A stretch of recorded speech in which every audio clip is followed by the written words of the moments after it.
and salutations, friends, and welcome back. We are here today because there's a whole new Skinwalker scam. And yes, that is what I call it. I call the whole Skinwalker Ranch thing a scam. But the reason that I do that is because there is an overwhelming mountain of evidence that people have scammed people out of money over this spooky ranch. The problem is that there's never been any credible evidence, scientific or otherwise, really, other than stories. We get anecdotes, we get stories about spooky stuff on this ranch, like werewolves and dogmen, and what else we had? Besides that, UFOs too, but portals and dino beavers and all kinds of paranormal claims. But the problem is there's no evidence. There's just no evidence. And I think it's a scam because of the number of people who have scammed based on this ranch. We have to give you a quick history lesson and let you know. A lot of people don't know the history of this place. Bob Bigelow bought it. He's a aerospace tech billionaire. And he bought it ages ago.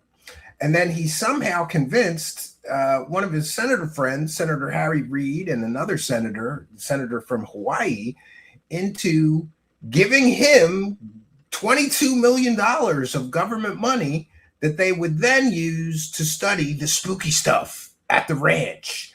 And they were going to find all the evidence and hire scientists. We got nothing for $22 million. We got stories like, a werewolf followed me home. Poltergeists whispered shit in my head, and then they followed me home. I was possessed by demons while I was at the ranch. And there's some excellent reporting on all of this by Stephen Greenstreet, which is really funny because he actually spent some time there, boots on the ground, didn't find anything paranormal or spooky, but and then he challenged Brandon Fugal to show him the best evidence that they had after all this years of scamming the public. And by the way, I'm saying that, not Greenstreet. Greenstreet didn't say he scammed the public. I say Brandon Fugal then bought the ranch after Bob Bigelow and his group of merry retarded people like Hal Puthoff and Eric Davis, and I think Travis Taylor might have been involved in that, not sure. After those retards found no evidence and wasted $22 million in taxpayer money, then a real estate rich guy, Brandon Fugal, bought it. And he commercialized it to the point where you're not allowed to write a book with the title Skinwalker on it. Like, he owns the term Skinwalker, which is really kind of immoral. And by the way, I'm going from memory, so he's free to correct me. I think it's immoral and unethical and possibly illegal to trademark a term that is Native American folklore. A lot of people don't know this. The Skinwalker is Native American folklore. They were spirits of the forest that could change shape into different animals and things like this. And you could be cursed and hunted by a skinwalker. There's a great deal of Native American mythology that they somehow attached to the ranch. But then Brandon Fugal commercialized this whole thing with a television show. Every year, they overhype and over-sensationalize. Like, this is going to be the year where we're going to find the evidence of the aliens or the spooky ghosts or the demons haunting this place. And we never quite get there. Which is really kind of ridiculous. I want to take a moment before we begin to thank some kind and generous friends who over the weekend sent some support to our show. And that would be Elaine Walls, who bought 5 beers on Buy Me a Coffee. We call it Buy Me a Beer, not a coffee drinker. And we want to thank Midwest from YouTube, who 4 days ago bought 3 beers for me. That's 5 beers, which I'll probably try to drink tonight. So thank you, Elaine Walls, for your kindness, generosity, and support. She's a big show supporter. And Midwest from YouTube, I saw your comment over the weekend, but the internet is so spotty at the cabin. No, I can't go live just to thank you for the beers, but I'm live now thanking you for the beers. So thank you very much. And before that, it was Elaine Walls with another 25, with another 5 beers. Elaine Walls just recently has bought 15 beers. So thank you, Elaine Walls, for your kindness, generosity, and big support of the show. Also, over the weekend, we had some replays. And I know it's not very popular for people to send super chats or super stickers during the replays, but we do have Craig Shepard to thank for $2 and RP to thank for $3. That being said, I will remind you that we are a viewer-supported show. And I read every single super chat. If you send support over on Kick, I thank you for that support as well.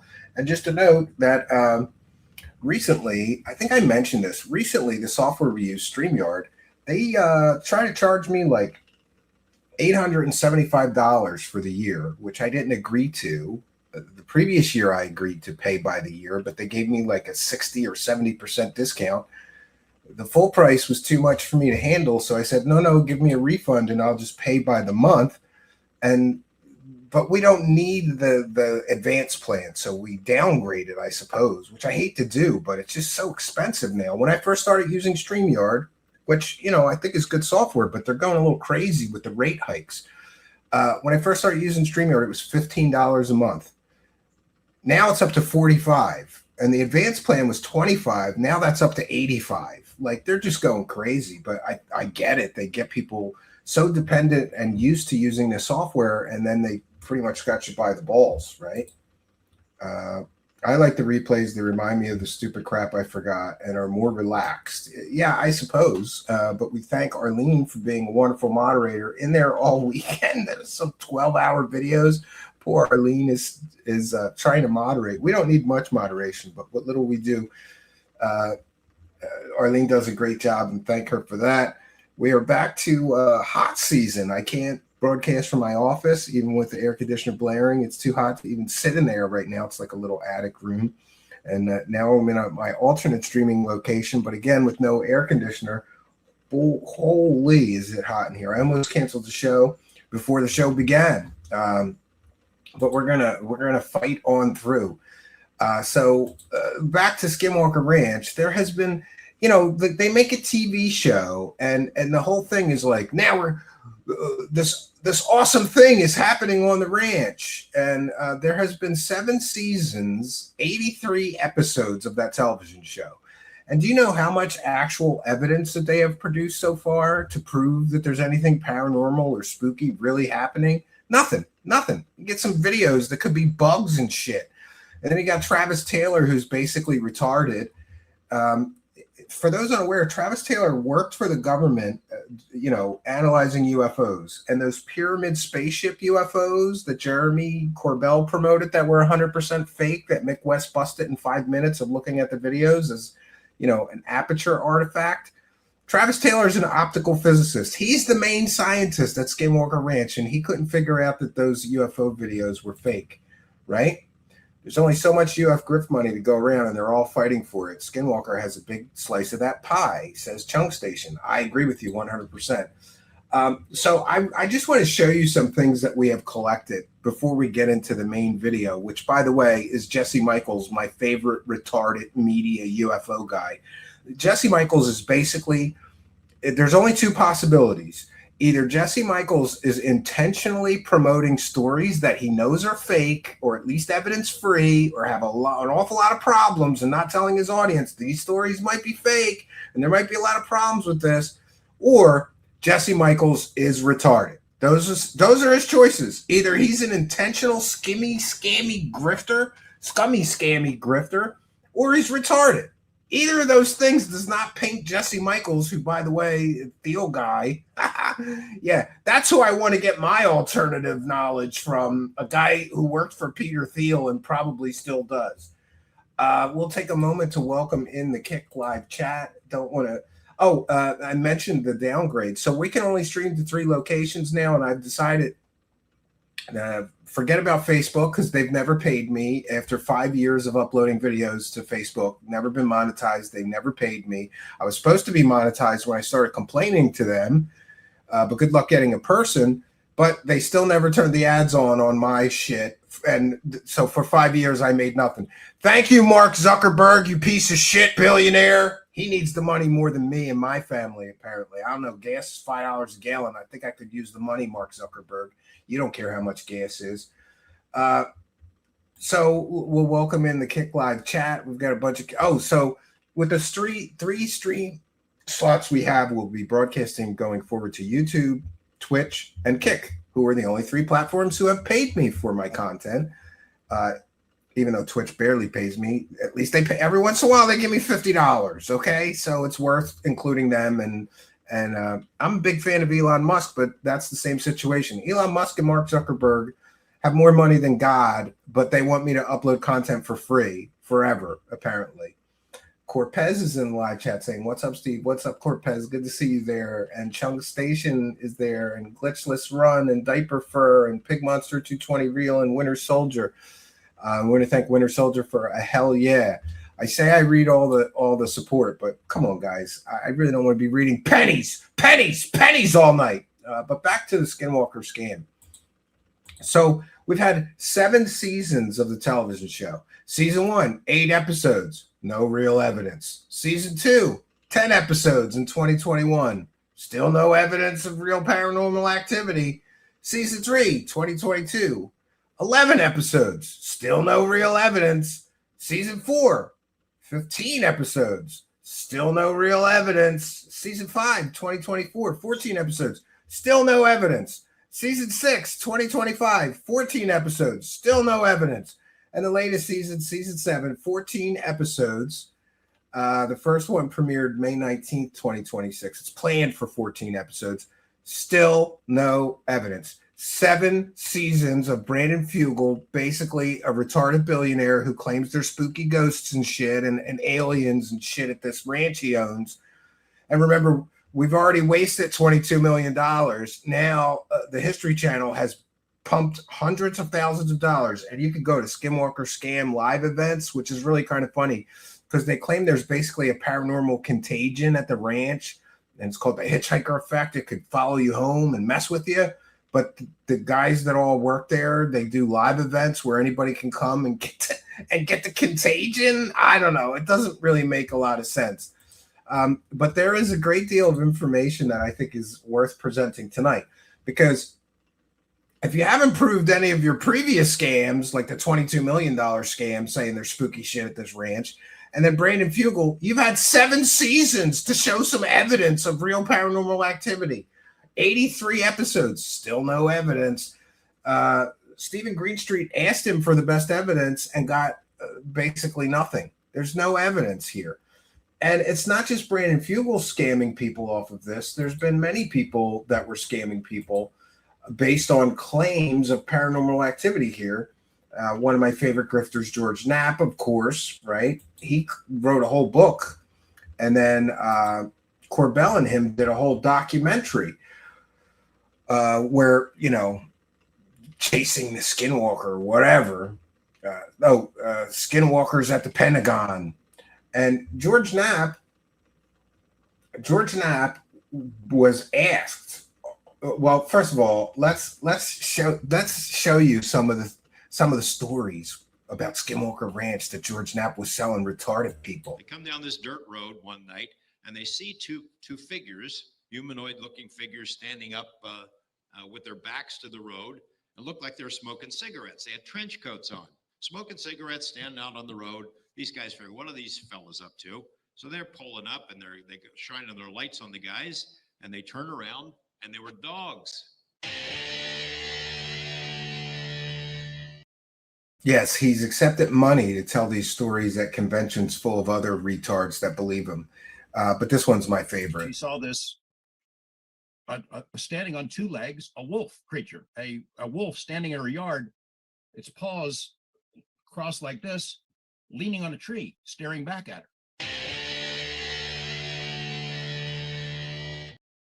Yes, my friends. And then we've got Knapp was confronted. In his book, he says that the book is based on mountains of evidence that was collected, right? The story is based on all this physical evidence that they've collected. But he was pressed on the Joe Rogan show. And by the way, the previous 2 clips I played were from Stephen Greenstreet, and so is this one. But no evidence of any kind to back up any of these stories has ever been presented.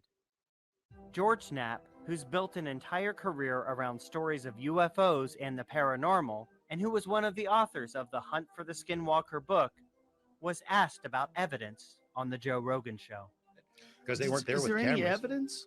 Like for the first 20 months when the rancher is there, they don't have any evidence because he's not a paranormal investigator. At this point, Knapp begins telling more stories about UFOs on and near the ranch. Rogan then interrupts and asks again. Again, is there any evidence? No, not really. Oh.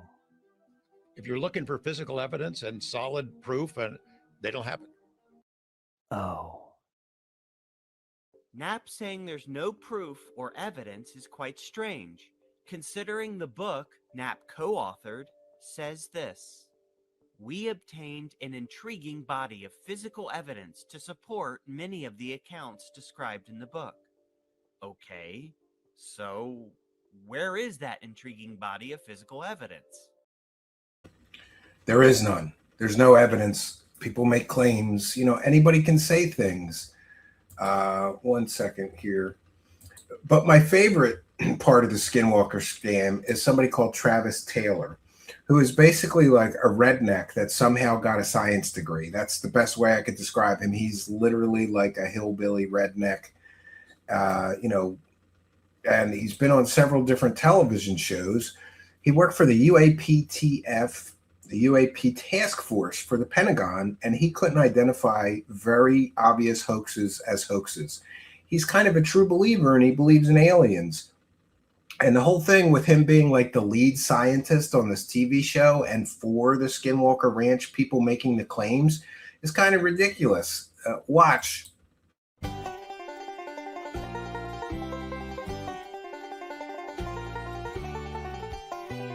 I'm Dr. Travis Taylor.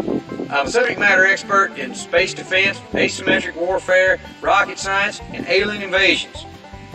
I've really studied this phenomenon my whole life, and I've made a pretty good detailed investigation into what might happen where we have first contact with extraterrestrials. Now, this message is a welcome and a warning for any UFOs or aliens out there that might receive this signal and decide to act upon it. First, the signal was sent against my advisement. Second, if you do show up, you got to keep this in mind. Humanity is mostly a peace-loving, fun-loving species, but we have a very good propensity to make warfare, and if anybody shows up and tries to impose things on us, cultural or alien concepts that are something against what we're all about, we will make darn sure to activate our warfare-making machine. So keep that in mind and come visit us. We'll have a good time. We'll learn from each other. We'll see y'all soon. Yeah, there you go. And I was about to worry, like, where are all the people? And then I realized we lost several feeds today, including the Facebook feed and the Twitter feed. So even my aggregate. But we'd rather have the people on the good platforms, which benefit us. So thank you all for being here. So this Travis Taylor is also the guy who refused to face anybody skeptical or answer skeptical questions. Stephen Greenstreet went to the ranch, and Travis Taylor made it a point to not be there when he was there, because he didn't want to face any skeptical questions, because he knows he's a wackadoo. Basically, Travis Taylor is a redneck, retarded wackadoo.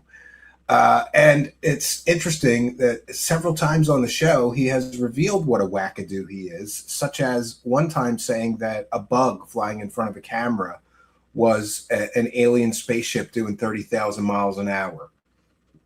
Okay, and you're an optical physicist? How is he an optical physicist? He's a wackadoo, right? Yeah, where's the still? Well, I'm asked, where's the still? So, continued technical problems with our Google Drive. For whatever reason, it is not letting me. Well, first of all, let me change the background real quick, and then we'll get to the video. The latest of the Skinwalker scam is Jesse Michels, and now, after all the claims, dogmen, werewolves, poltergeists, UFOs, aliens, bulletproof wolves. There's just been just so many claims, and nobody ever has any proof, and the story years get stupider and stupider. My favorite is the Dino Beaver. People thought they saw dinosaur like beavers. They went through a time portal or something from the prehistoric past, and they were dino beavers. It's just so stupid and so ridiculous. And Stephen Greenstreet proved by talking to some of the people that worked on the ranch for Bigelow that everybody just wants to keep their paychecks. So people would like get drunk, they would like drink and just fax Bob Bigelow stories about paranormal activity. So the checks keep rolling in. That's what's going on here with the television show. These people just want to get paid, right? They just want to get paid. So I'm going to have to share this the way I hate sharing it. You're stepping into the unknown. One moment here. Let me change this. Here we go. Out to Skinwalker Ranch.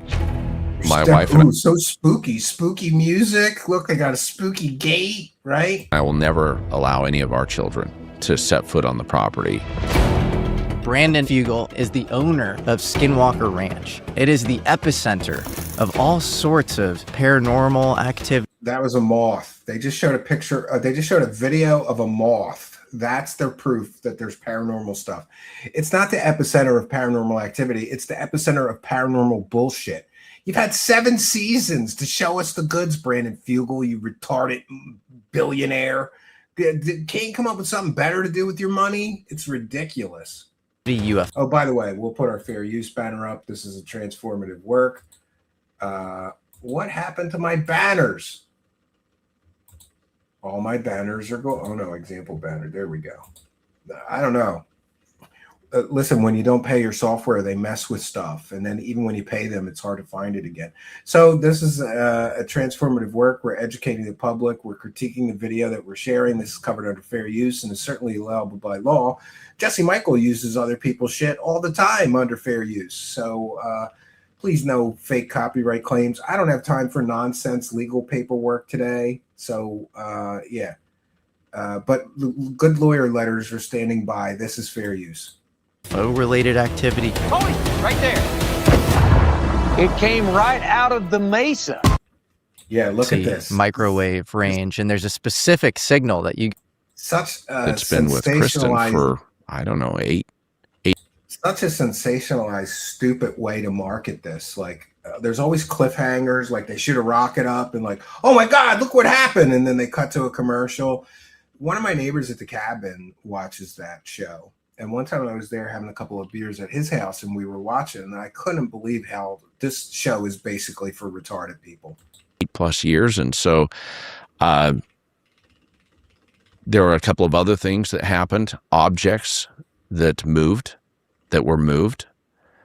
Okay, so he's got all kinds of cameras. Can we see the video of the objects moving? You never get the good stuff. By unseen forces, and it was undeniable. And it was trickster-like activity. It was undeniable but unprovable. How do you have that whole place wired with cameras everywhere, but you can't show us when something actually you're claiming happened? It's kind of stupid. The backwards hat guy, 5G Trevor, doesn't like some of the grifters. And this is why I don't like it. It doesn't, for some reason, it puts the video up in front of the comments, and I'm visually impaired. Thanks, StreamYard. not nice. Do you remember an object that moved? Her wedding ring. Wow. So her wedding ring was actually moved. It's not something you don't remember moving. No. And in Maybe she took it off to bang another dude that's not a moron. I don't know. fact, Just saying. I wish she was here to tell the story, but she got up in the morning and she has a little dish that she always keeps her jewelry in.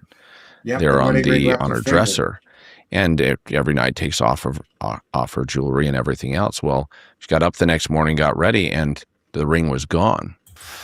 And she searched everywhere, and everything else was there. Didn't know what to Jesse make, but Michaels no one built had scams. been in our home. That's pretty much we were it. aware of. Yeah. And she ended up saying she's a very spiritual person. So she ended up praying the rosary. She's Catholic lay off the in her Botox. background, Yeah, praying the look a little rosary and saying stretch prayer from Botox. that she would find it was just frantic. And in her mind's eye, she saw that ring in the pocket of a robe that we had acquired at a hotel. Yeah, he's that stupid. That was in her closet that she hadn't worn for months. And she literally got up from prayer, walked into her closet, searched for that robe that she had not worn in months, dipped into that pocket, and it was there. Or she just lost it, and it didn't have anything to do with spooky ghosts, you moron. What a moron. How does this guy, like a genius real estate developer, but he's so retarded when it comes to paranormal activity? Like, oh, she lost her ring, and then she prayed, and she got it back. These stories are childish and stupid. Shout out Arlene, keeping us in check, and Driving Newbies. Some great recommendations. Yes, she's always giving everybody links, and we thank Arlene. And thank you, John Iyer, for your kindness, generosity, and support. £5 super chat. Let's hit a goal tonight, friends, especially because I might be melted by the time we're done tonight's broadcast. So I'm suffering for the show. Thank you, John Iyer. Whoa. And I know everyone's going to, who knows how people react to this story. This is the first time I've ever told this. I've never, ever told this story in public. And it really isn't my story to tell, which is kind of my wife's mantra, but I don't think she'd mind me sharing it because it's real. It's true. But there were a number of other things that occurred that were a little bit unsettling. Oh, it was very spooky that she lost her wedding ring for a short period of time, but then she found it again. It's just a coincidence. Do you believe there could be coincidences? Montauk guy hearing the call of the goal. The Lou Elizondo roast really cheered me up last night. Keep up the good work. Man Blank Man Blank guy. For some reason I saw Montauk. I don't know why. Thank you, Man Blank guy, who's a new supporter, and we love all you new supporters, and we love you people binge watching our deep dives. Just use the search tool from the main channel and search deep dive. You'll find many, many 12-hour compilations just ripping some of these grifting scumbags to shreds. That's basically what we do here. And it's funny that I started out a true believer and ended up a complete and total skeptic. But thank you, Man Blank G5Y. I think it's just Man Blank. Man blank. Or does that mean you're shooting blanks as a man? I got a vasectomy. I guess I'm a man blank too.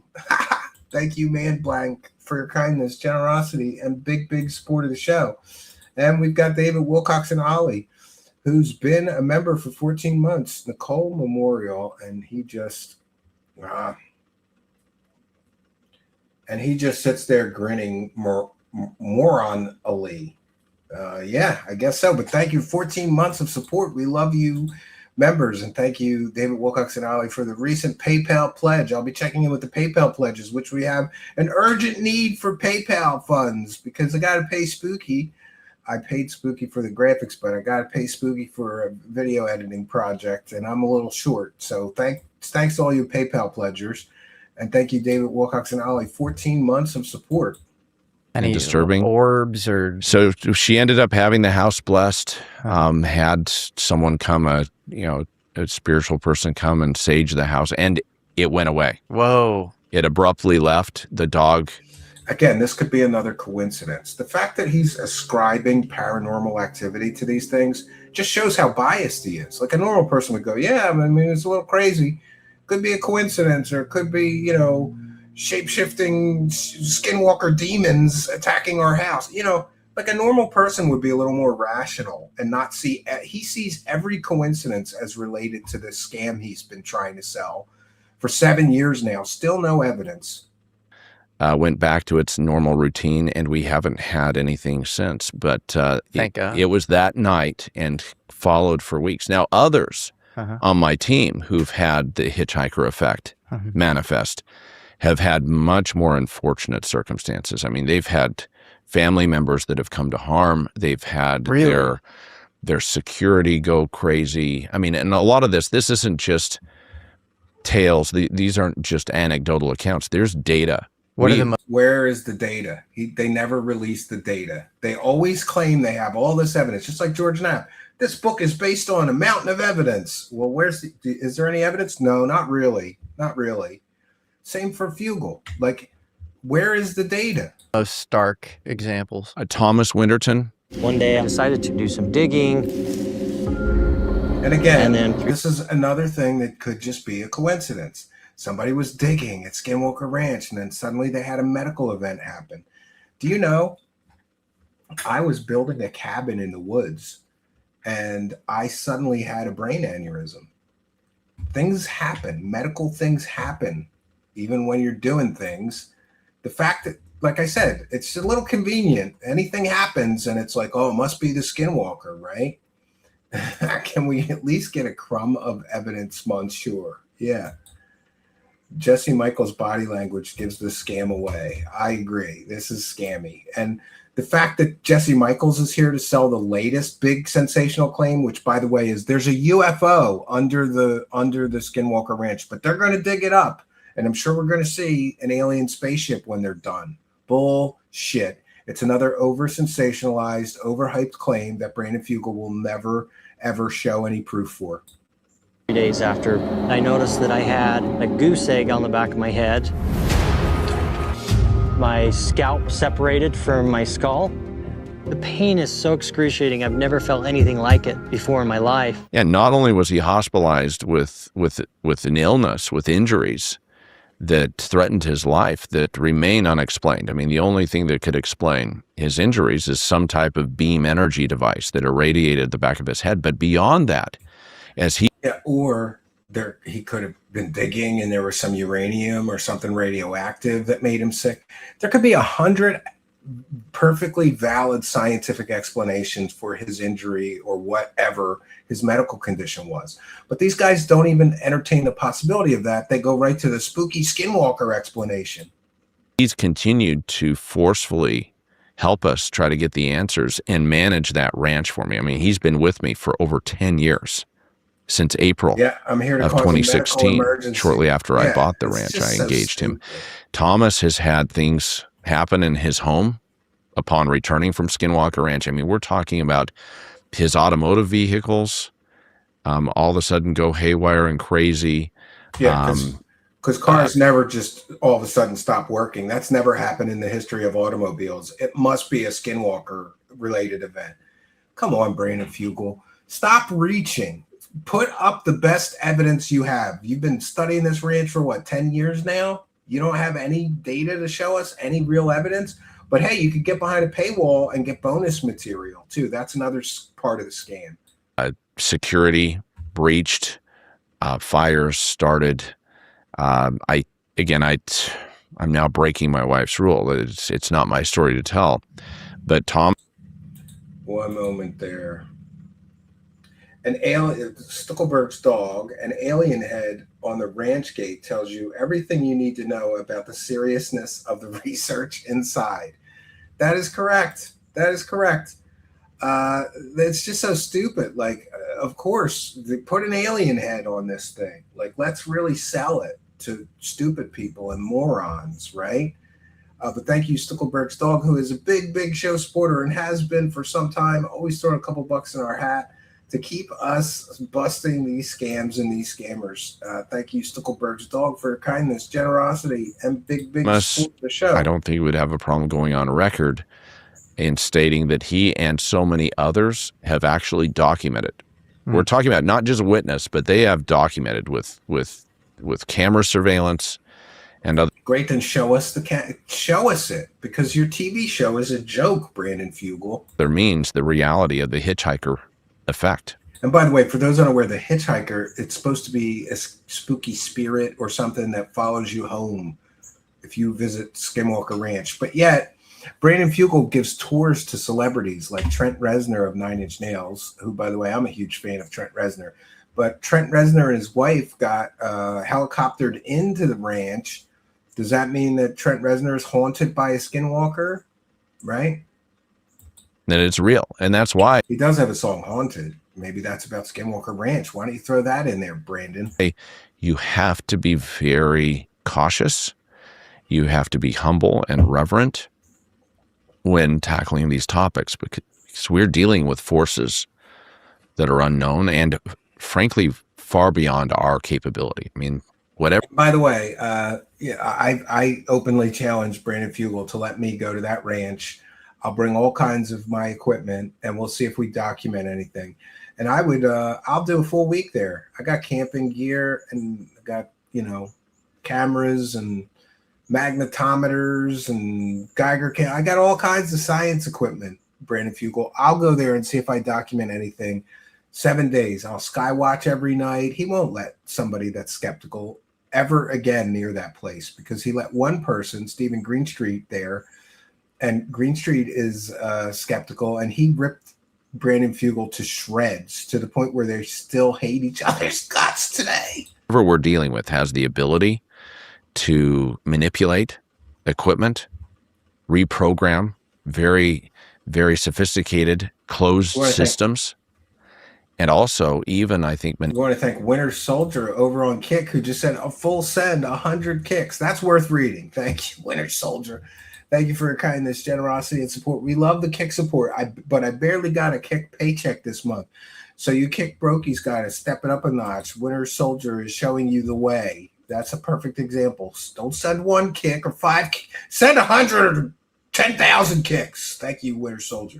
Manipulate consciousness itself. We've even seen time-space. We've seen time act and behave differently on the ranch. It's almost real. Time travel there now. To say more about that. Yeah. Well, GPS, I'll give you one major highlight that has been repeatable. And we have an abundance of data supporting and GPS talking about all the data malfunctions and is manipulated on Skinwalker Ranch. It just does not operate. Imagine. And GPS is sort of based on, relativity and and time and how billions of dollars worth of space assets, satellites, Yeah, there's dead spots. There's places on the earth where GPS signals go in and out of, especially in mountainous areas or desert areas. Listen, on the way to my cabin, which is in the Pocono Mountains of Pennsylvania, if I put my GPS on at least 3 times during the trip, the GPS signal will be totally gone for a few minutes, but then it comes back. Does that mean I have a skinwalker following me around and messing with my GPS? No, it means there's dead spots all over the earth. That is a normal thing. But again, we've seen like 4 or 5 examples. We're only a few minutes into this interview. And now we've seen 4 or 5 examples of something happens and he instantly says it's got to be something to do with the Skinwalker effect. Not, well, maybe there's a dead spot there on the ranch, GPS wise. Coordinated with our instrumentation on the ground. Just imagine, I mean, how much of our world today, even me coming here to this studio, was dependent on the accuracy and the reliability. Right. Well, but it's also based on triangulating signals based on time. And so that's why I'm like, so I wonder if there's some time manipulation involved in the GPS failure. When Dr. Taylor and others speculate that there's a portal. Yeah, that nutty hillbilly is Dr. Taylor. He's a doctor. The guy who can't tell the difference between a bug flying in front of a camera and an alien spaceship doing 30,000 miles an hour. He's a doctor. Sure. Or portals or wormholes on Skinwalker Ranch. We're always glad when people find they're basing by the that way, on real world. Here, she can share the link to join the Discord. If you like these chats with like-minded truth seekers from around the world, we have a Truth Seekers Discord. And you could go and check out the Discord 24/7 and chat with like-minded truth seekers all over the world. You are most welcome. World data and observations that point to that being a potential reality. They're not just making that up. They're not just pulling that out of thin air. There are anomalies. So like a mini black hole or something? Yeah, or a portal. Think of an interstellar, a Stargate, an interstellar highway potentially that provides past. So far he's claimed that there's poltergeists there, there's time travel, there's missing time, there's spirit entities messing with the GPS. Now there's stargates and portals there. Like at some point you have to stop him and say, you didn't show us any evidence of the last shit you said. It's like he just keeps one-upping himself. Oh, not only that, but there's stargates. Not only that, but there's time travel. Not only that, but there's portals. This guy is so full of shit, he waddles, not walks. Or transit between dimensions or worlds. So interesting because You have Hawking radiation coming out of black holes traditionally, Correct. electromagnetic fallout. And then you have this concept John Wheeler proposed that's called part of Wheeler the Native tunnels, named American after him, where maybe there are part of the little story. wormholes all over the world and all over the universe. And this would be a way to kind of, transport yourself. Who knows if they're biologically traversable. I kind of hope that all the grifters at Skinwalker Ranch fall into a portal. Eric Davis wrote, Or a a whole Stargate. paper about biologically traversable wormholes, but there would be electromagnetic. Yeah, cite Eric Davis, who is a complete and total wackadoo, who said that he was possessed by demons while he was at the Skinwalker Ranch. Cite his shitty science papers. By the way, Eric Davis his research was called crackpot research by the United States Air Force after he wasted millions of dollars. Magnetic fallout, and you guys measure all sorts of electromagnetic anomalies all over the ranch. Well, and those electromagnetic anomalies or fingerprints often correlate with the appearance of unidentified aerial phenomena, equipment malfunction, even acute medical episodes. And that's the thing. When you have these correlations, when you have simultaneous, which could be a coincidence, and he has no evidence of unidentified anomalous phenomenon. He has evidence of moths and bugs and shit that the cameras caught, but no evidence of a truly mysterious, unidentifiable aerial object. Electromagnetic anomalies, acute medical episodes, unidentified aerial phenomena, all appearing and documented by instrumentation. But yet he never releases any of the data. We're talking high-speed cameras, all sorts of tracking, tri-field meters, surveillance. Yeah, you bet. A diversity of scientific platforms that all operate and function differently, but are all indicating that something is changing within the space. It seems to occur often in the ultra-high frequency microwave range, and there's a specific signal that you guys keep receiving in the 1.6 gigahertz. It's intriguing. Yeah. And we have yet to identify the source, the origin. And the source could be somebody with a pirate radio station. It doesn't mean it's paranormal, you moron. There are all kinds of people with transmitters and ham radios that could be the source of the signal you're picking up. But again, everything that happens, he goes straight to the spooky explanation. It's got to be paranormal. No, it doesn't, moron. We've scanned that property. I mean, people all the time challenge me also on the environmental. They're like, well, there must be some radioactive material. Well, we've brought some of the leading environmental testing companies in the country. I mean, these companies have worked on programs for the federal government, for the private sector, and are truly the experts. And just because they couldn't find a radioactive source doesn't mean there isn't a radioactive source there. They can't find any origin associated with that. They can't locate it, yet it's there. It's transient. Absence it comes of and goes. Is not evidence. Eric Bard, our principal investigator and chief scientist over the last 10 years, initially identified an electromagnetic signature or a fingerprint associated with much of the phenomena or the events. What is that signature? Well, it was first seen when he visited the ranch that day that I became get smoked up, an experiencer. I went from being a skeptic to an experiencer within a matter of minutes.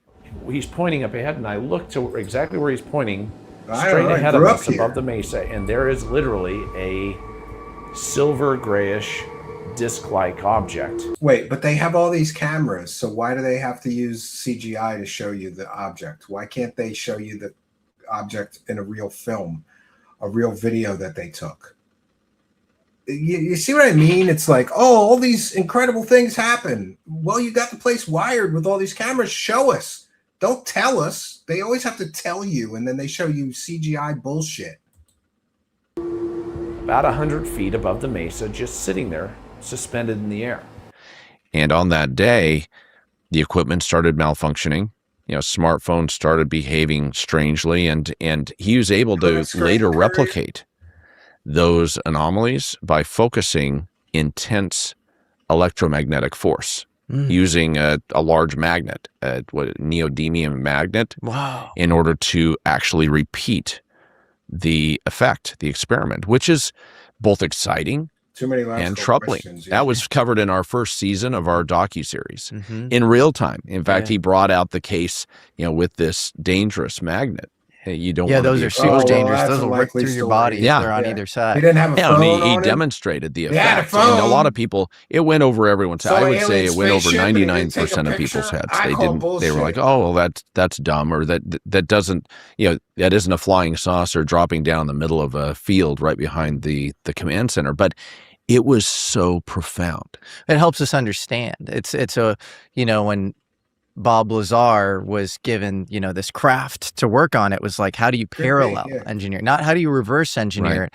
How do you figure out through prosaic, conventional, human technology, how to recreate the effect? And obviously that'll give you insight into how these things are flying, and what's working. So totally makes sense. You as far as the conduct magnet. experiments and you repeat the experiments. Yes. And that's what we have been doing for years, is conducting experiments. And there's no off-the-shelf platform or solution. And clearly something here is at play. Like if you were to bring, I just debated Michael Shermer on the show, and I loved it. Great episode. And it was great to see. Actually, I think Michael Shermer did a very poor job debating this Jesse Michaels, because he didn't know that Jesse Michaels has a history of, for example, let's let this guy who claims when he was in the Air Force he met aliens come on our show. And it turns out that guy, his name is Charles Hall, was never even in the Air Force. Michael Shermer was not very well prepared. He didn't know the history of the fakery, fraud, and bullshit that Jesse Michaels. I would have wrecked him. I would have wrecked him in a debate, or even in a conversation. I could wreck Jesse Michaels, because I know intimately well, because I've covered half of the scammy shit that he has platformed. And Shermer just was ill-prepared. So tell us, how was your weekend, Trolly Troll Troll? Well, I didn't catch any fish, so there's that. And thank you, Trolly Troll Troll, for your kindness, generosity, and support of the show. Trolly Troll Troll is a big, big show supporter. It was a good weekend, though. I got a little bit done at the new cabin. I'm cleaning up that big mess. The whole stone wall collapsed, or most of it. And cleaning that up and getting going, building that wall back. And I'm so excited because I got one more wall to finish. And then a few odds and ends, and put a roof on that cabin. And that cabin will finally be finished. It's taken way too long for that thing. But Xavier's up to 4 fish caught so far this summer, and I'm up to 0. So that'll tell you a bit about how my weekend was. And thank you for your kindness, generosity, and support. Michael Shermer addressed these questions directly. Yeah. And these topics. I am because there's nothing you could say. Well, there's nothing. Don't hold this against me, but every month I read cover to cover Skeptic magazine. You do that. I think that's really cool. So I have. How can you read all that and still push bullshit? Probably for 8 longer years? Than owning Skinwalker Ranch. Long before owning Skinwalker Ranch, I made it a point with my visits to Barnes and Noble on the weekend to pick up the latest skeptical journals, Skeptical Inquirer and Skeptic Magazine, because I appreciated he loves money role a lot of the content there. I appreciated that it challenged some of my beliefs or some of the grand claims that are made on a regular basis. Yet here he is making more grand claims with absolutely no evidence. You are the reason that skeptical journals and magazines exist, to push back against bullshitters like you, Brandon Fugal. In our culture. But by the way, does everybody know Brandon Fugal called anybody that demanded evidence from him pigs? He called them greedy pigs. You're like, this guy's making $1 million from a television show, millions of dollars by some accounts from a television show, claiming that they're going to find all this evidence. They never release any data publicly. They never release any real evidence publicly. And he's calling people who demand evidence greedy pigs, while he's sucking up millions of dollars. By the way, Jesse Michaels got 1 million monetized views on this. So Jesse Michaels has made tens of thousands of dollars by just sitting there and uncritically letting this guy make bullshit claims with no evidence for 3 hours. Great job, Jesse. And I welcome critical thinking. In fact, I enjoy critical thinking as a necessary part of progression. Come get your And evidence, as I slop mentioned, piggies. I was a skeptic. I mean, by the time I acquired the ranch, I was convinced personally that there was no validity to the paranormal, the UFO they look alike. Claims. I had lost my faith in organized religion at the time with a $2 and had grown sticker. Thank you for greatly kindness, discouraged. generosity, and big support of the show. And I was Much appreciated. consuming a lot of skeptical material and feeding that part of my curiosity and doing my. And yet he is the most unskeptical person. Wife loses her wedding ring. It's got to be Skinwalker Ranch. Somebody has a medical event and they end up in the hospital. Got to be Skinwalker Ranch. Car stops working. Skinwalker Ranch. He is the most unskeptical moron that I've ever come across in all of the paranormal space. My due diligence, but I was wrong. To be honest, it's been humbling because I've come full circle. Right. I've had to admit you're right, SV Harkin, that I was Absolutely. wrong. I had to admit that there are things that I misjudged. From reality. I mean, if you Sell them watch a stupid fantasy, the show, there's just an overwhelming amount of evidence that you provide. Now, I think what some skeptic could come in and say is this all perfectly repeatable? Maybe not, because seems like there's an intelligence on the other side. Sure, we're not in control. It's a game of cat and mouse, exactly. Yeah. But there's certain, I mean, one example is you find this cow, it's been totally mutilated. I believe the blood has been, sucked out of it. Yeah, I think you bring in Linda Moulton Howe. Yeah, actually, the calf had died under mysterious circumstances. Perfectly healthy calf. And again, nothing says credible scientific investigation like bringing Linda Moulton Howe in, a woman who's been caught selling fake alien pictures at least 2 times by this show host alone, maybe more. She's been caught selling fake Navy SEALs, telling Antarctica stories. She's been caught 100 times selling completely and totally fake stories. Why would you bring her in? Cows die on ranches all the time of unexplained illnesses, of whatever, and it's out in the middle of the desert, so it's not so crazy to find a corpse that appears to be mutilated. There's a such thing called predators, and they eat the softest flesh first, things like lips and eyeballs, anyway. Hey y'all, I'd recommend not to touch it till we see if it's radioactive or not. It was unusual. It had been in great health and then had just killed over, and upon investigating, that never happens out in the middle of the desert on cattle ranches. Cows never die. The calf, the equipment. In fact, Thomas Winterton's smartphone started completely going haywire, and then Caleb Bench's, our security, who is actually active law enforcement, his smartphone started completely malfunctioning upon entering that field in that space. Well, one thing that is, it couldn't be that there's a dead zone there. An important side note that may or may not have relevance, but I think it's interesting. They had different type. One had a Samsung device and one had an iPhone. So different operating systems, both behaving strange. We confronted her on another show and forced her to admit that she had no evidence of her claims and that she sold a fake alien picture. She did not take it well. She had a complete and total meltdown. Stuckelberg's dog with one for the goal. And thank you for your kind comment, who says you would have done a much better job than Shermer. Yeah, I would have, because Shermer did not know. I know the intricate details of the lack of evidence and the complete and total fakery that Jesse Michels of American Alchemy platforms all the time. And Shermer was talking in more general terms about the paranormal and about paranormal claims. It would be much different if you confronted Jesse and said, this Air Force guy that you said met aliens when he was in the Air Force, here's the paperwork, asshole. He was never in the Air Force. That's the proof that you're selling fake shit. He didn't do that. But he's a little more, Shermer's a little bit more, I'd say academic than me, and a little more diplomatic, right? Because he has a magazine to sell and whatever, and a nonprofit. I would have ripped him to shreds and laughed about it later. Usually at the same time. But thank you, and then upon testing the the calf, it was really interesting. We couldn't find any known reason for what had happened, but we pulled up the surveillance footage. Okay, so you couldn't figure out how the calf died in 110-degree heat in the middle of a desert. Okay, all right. I mean, you know, there's so many explanations that are possible, but they go straight to the spooky.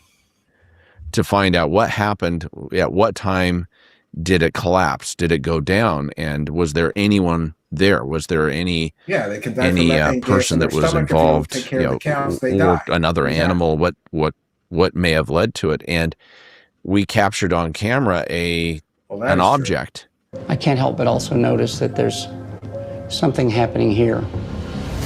Look at that.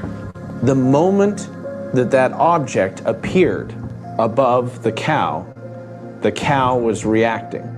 Oh, yes. Come on. And I'm telling you, it was right at the time that this calf went down.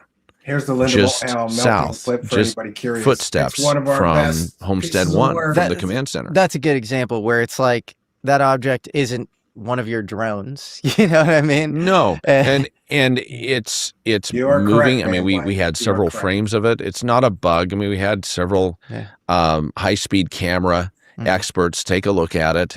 It's honestly an unidentified flying object. And radiation is coming off of the cow even after it's dead. Correct. Now, going back to the earlier accounts, true, yeah, during the Bigelow era, my predecessor, they did have many cattle mutilation events where on the property, on Skinwalker Ranch, the what was a perfectly healthy animal ended up being dissected and drained of its blood. Underwear. And no trace evidence, no blood surrounding or underneath, no evidence. This is Brandon Fugal, though, or excuse me, this is Bob Bigelow, who never proved any of his claims and never presented any of his evidence. So here we have another story that you're just going to connect to spooky stuff at the ranch. Not a coincidence. Evidence of anyone coming or going. I mean, it being done in broad daylight, right there in the middle of the field, right under everyone's noses, right under their noses. And I've seen the reports. I mean, one thing I appreciate about Robert Bigelow's investigation is he brought in experts as well. He had a veterinarian, definitely is a connection.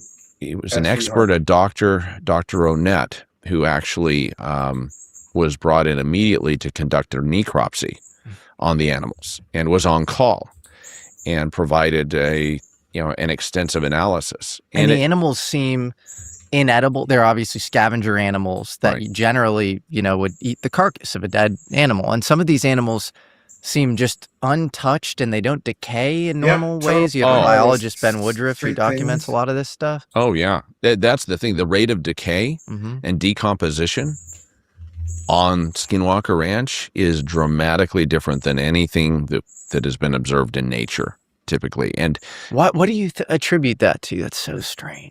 We don't know, but it is strange. And that very calf that died under mysterious circumstances with the UFO and all of the equipment malfunctions. Maybe he hit it on the head with a shovel and killed it. We documented. Wouldn't surprise me. Nothing, no scavenger activity, nothing touched that animal, that carcass. And even a year later, it remained untouched. Where other animals that die from time to time, you do see coyotes show up, and you have, in fact, it's not uncommon within hours to see every trace of a carcass removed by scavenger activity. But on this ranch, it's unpredictable. I want to talk about the history of the ranch because it is fascinating.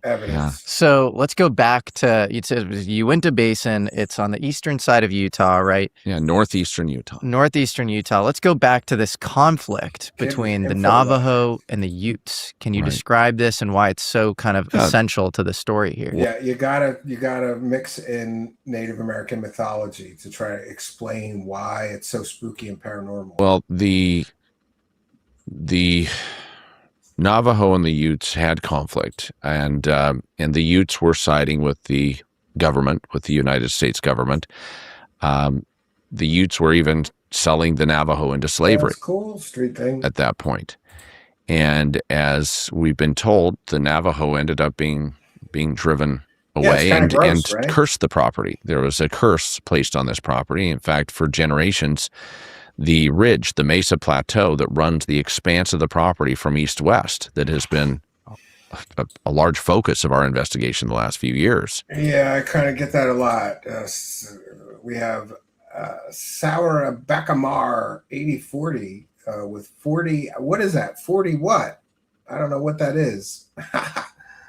Stephen, you looks like Marilyn Manson. Yeah, I've looked like Marilyn Manson before Marilyn Manson, though. I have pictures to prove it. Surprisingly, it was historically called 40, Skinwalker whatever Ridge. That is. I don't know and what that Skinwalker Ridge moniker, but we'll take which was conveyed to the Bigelow team and to others, some of those small ended up being really the catalyst for referring to the ranch as Skinwalker Ranch.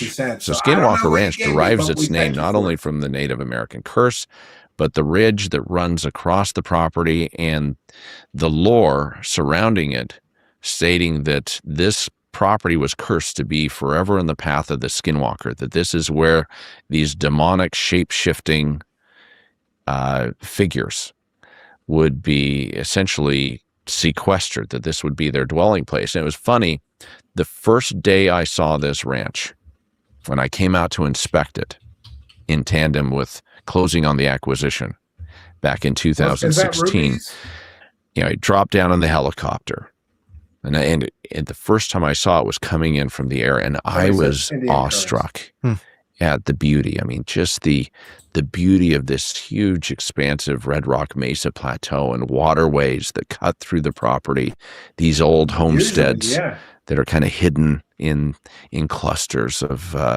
trees. And as we drop down in the meadow, which is now where we have our heliport. Those are the rumors. Take for that what you and I've constructed a sophisticated helicopter landing point along with other structures that are part of the monitoring effort there.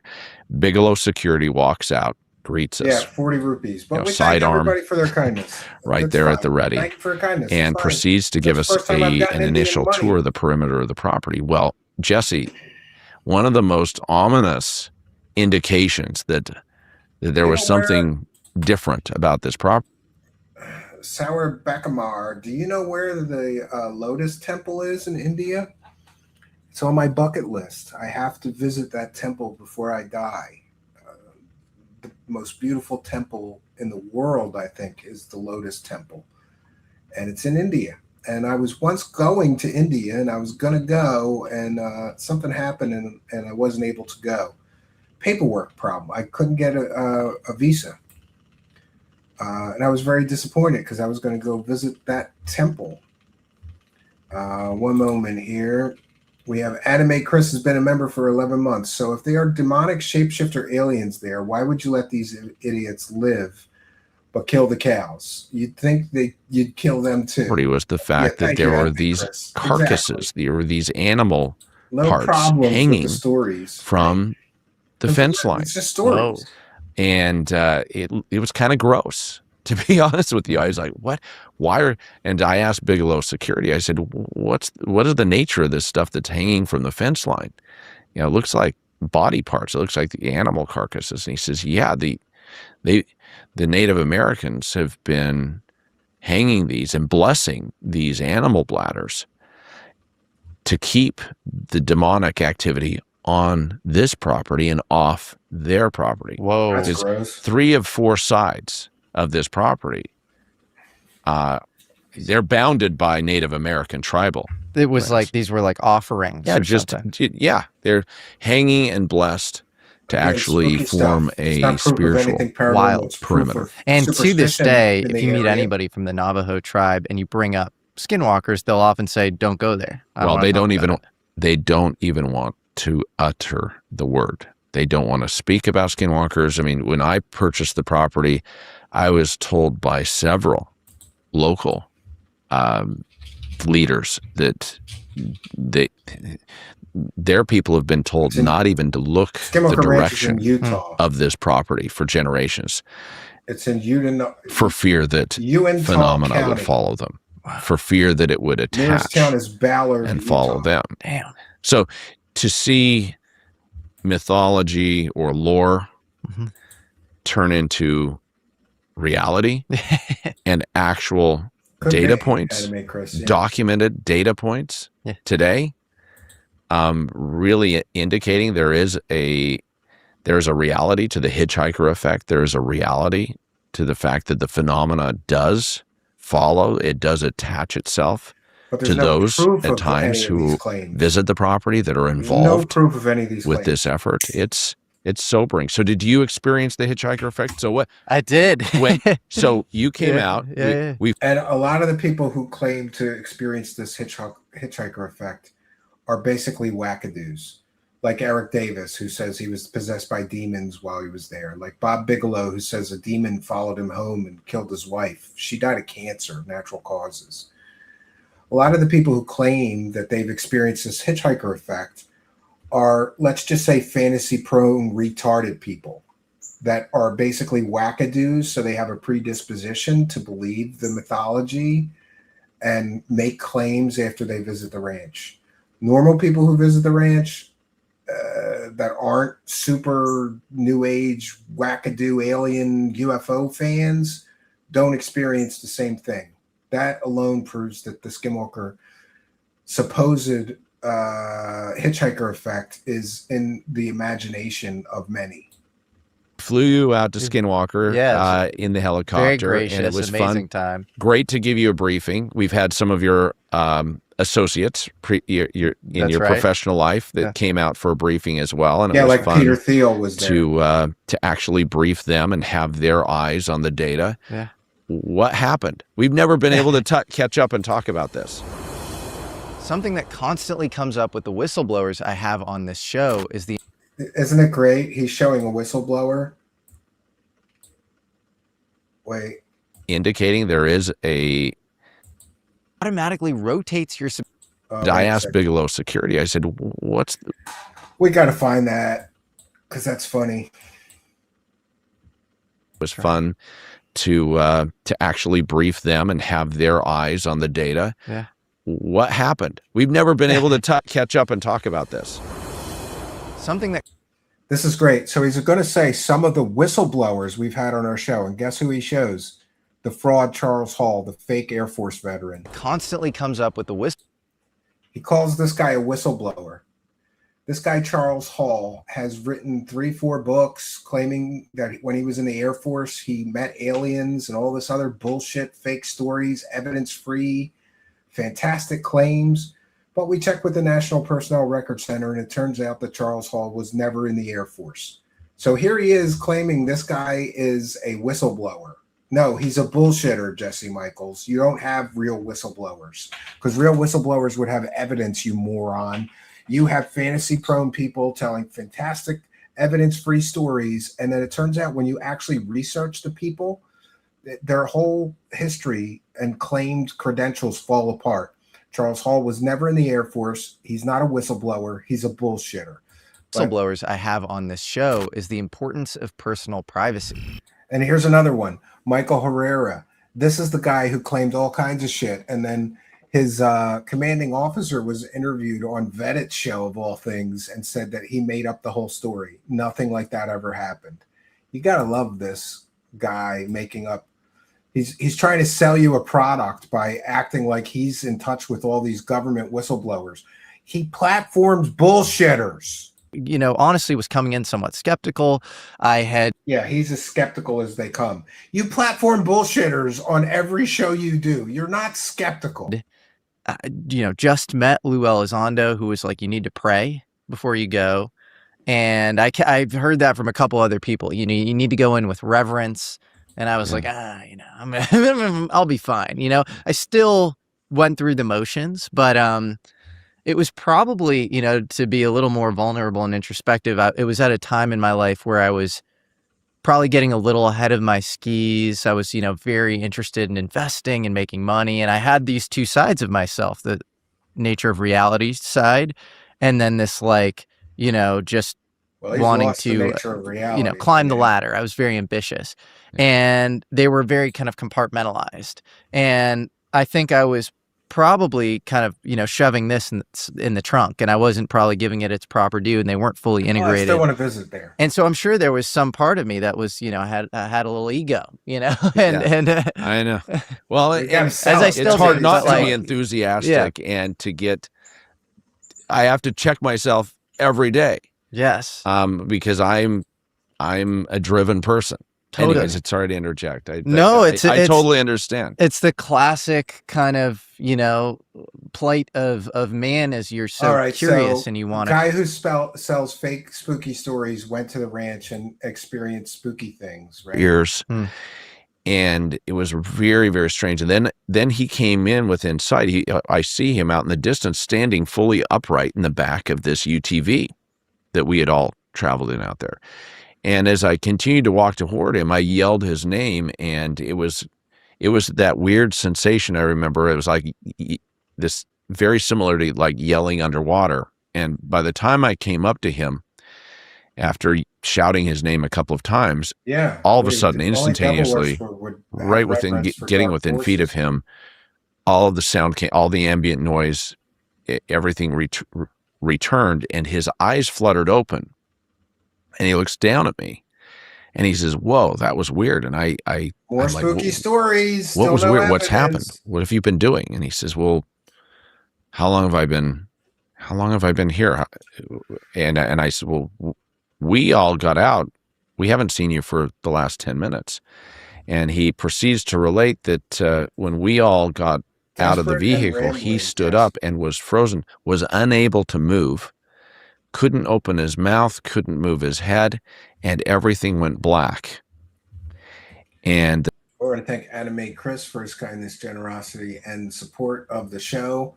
One for the goal says, "Isn't it amazing how the circle is always full of the same grifters? Next, the guy will be interviewing Ascended David Wilcock." Could be. I was standing before him, asking him what was wrong, what was up.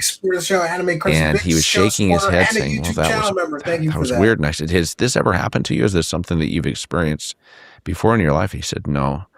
Well, the funny thing is, after he returned home, my principal investigator, Eric Bard, followed up with him independently just to check on things and to get his testimony relative to what he had witnessed that day, including a dramatic UFO sightings right in front of us. Could be. That lasted for about 20 seconds. Wow. And he had checked himself into the hospital for weeks upon returning from Skinwalker Ranch. He had been rendered completely immobilized, couldn't get out of bed. Doctors didn't know what hit him. Again, it seems like any coincidence that they can possibly tie to spooky skinwalkers, they do. Couldn't the guy have just had medical issues after returning? Couldn't have been like maybe worn out, jet lagged, or whatever, and then he had a medical event? No, it's got to be skinwalkers. Whether it was some powerful, strange virus, but he couldn't move and was hospitalized for weeks immediately following his visit. And to this day, I mean, it's one of those profound data points, experiences. And that day was one of those days where we had those correlations, smartphones malfunctioning, rapid battery depletion, all of our smartphones going from really almost. This is so stupid because, what is the Ballard, Utah average? Let's just do this. Ballard, Utah average summer temperature. And that's Ballard, the nearest town. Upper 80s to low 90s. That could affect batteries. Oh no, it must be the skinwalkers. Couldn't be the heat out there in the desert, right? Almost a full charge to zero to this gentleman being rendered catatonic. A lot of people think that they do. And really kind of out for 10 minutes. We don't know what happened during that missing time. And just recently you had another cardiac arrest episode. Who is Tom Lewis and what happened to him? Well, Tom was one of our caretakers. And so see, every time somebody has a medical issue, anywhere near or connected to the ranch, they turn it into a spooky story.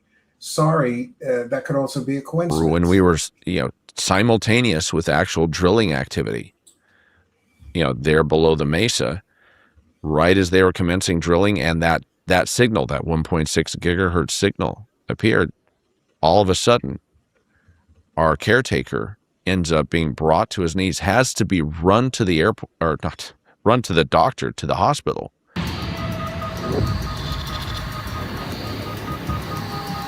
Are you okay? No. And these people couldn't be acting just to keep getting their television, paychecks, right? Oh, I just blacked out. And took him off the property to go get medical attention, and it ended up in the hospital, and they didn't know what caused it. They have a cardiac episode in tandem with the digging activity that was happening and the potential correlation with the signal that appeared. Who knows? I mean, correlation is not causation. That's something we always have to remind ourselves of. Correlation does not mean causation, but when you have enough correlations, you have to start looking at the data through a different lens. So you have enough people who work there getting hospitalized in sort of inexplicable ways. Like the Thomas Winterton case, it was like fluid in the back of his head, right? Yeah, his scalp had been separated from his skull. Yeah, like what is that? How we've got hundreds of pages of medical data, of research. We actually had a medical expert come in from outside to analyze the material, and it's still unexplained. It's still baffling, and some of these episodes, we have to be very, very careful. That's why we carry the tri-field meters. That's why we monitor the environment. I mean, it's imperative that we're taking data from a multitude of different platforms, because we don't know what kind of patterns may emerge that may help us understand what is happening. And it's almost like the ranch itself has an intelligence and has an allergic reaction to the investigators doing certain things. For a while you couldn't dig, is that right? Well, and if you did dig, bad things would happen? Yeah, that was what we were told. When I bought the ranch, I was told, when you disturb the earth, negative things happen. I mean, that was something that had been passed on. Given what I had witnessed personally, I felt like it was necessary to follow that guidance, to try to avoid any harm coming to people or anything negative happening. But science investigation requires risk. I'll tell you, Thomas Winterton, who probably has the greatest motivation to be off the ranch. I mean, he has total justification to walk away from this. Yeah, and by the way, almost nobody lives there full time. They go there, to my knowledge, they go there and they film the television show, and they come up with spooky things to sell on television. Effort over the course of the last 10 years is insistent on being there and being a constant presence and running the experiments to find out what we're dealing with. Who or what are we dealing with? What is the origin and the agenda associated with the phenomena? And hopefully we're going to get some answers here. And we have. I think we have unveiled discoveries year after year. I think you can state, relative to the docuseries, episode after episode, we're showing hard data. We're showing third-party experts going on record that are getting with scientific instrumentation and hard data relative to there there is no hard data. There is truly strange phenomena occurring on this property. They won't give in the medical field, there is something called a Herxheimer's reaction, and it is curing the body of something, but you feel the malady as it's coming out of your body. So say you have like a fungal disease, you take an antifungal, you have this die-off effect, and your immune response is triggered because you kind of experience the disease over again before it comes out. Do you think Yes, that the agenda is making what some of these people are experiencing, because it's fascinating that, Thomas Winterton. It could be a little bit of a clue that grifters that have been caught selling completely and totally fake stories love selling Skinwalker spooky stories. That could be your first clue that this is all fake, right? I agree. They try to isolate and make it special, but Skinwalker Ranch is no different from other places in the world. I'm going to start a spooky ranch at my property in the Poconos. A lot of these people, they experience things and then they want to come back. Yeah. And I think about like psychedelic experiences, and it's often described as like impurities within oneself get excavated and come out. Well, that Do part you think there's something to that with this portal? You enter the portal and anything ill-intended about you, or you maybe a part of yourself that's not fully integrated with the rest. We'll find some spooky that shit gets to sell, tagged Plan with B. the bad stuff, and then and Yeah. you feel it or something. Good point. It's that from may be a Merker. It's valid desert, not the jungle. explanation. Corpses I can think take a long time to decompose. one thing we have been observing is that the ranch appears to amplify consciousness. Right. Amplify. What does that intent, mean?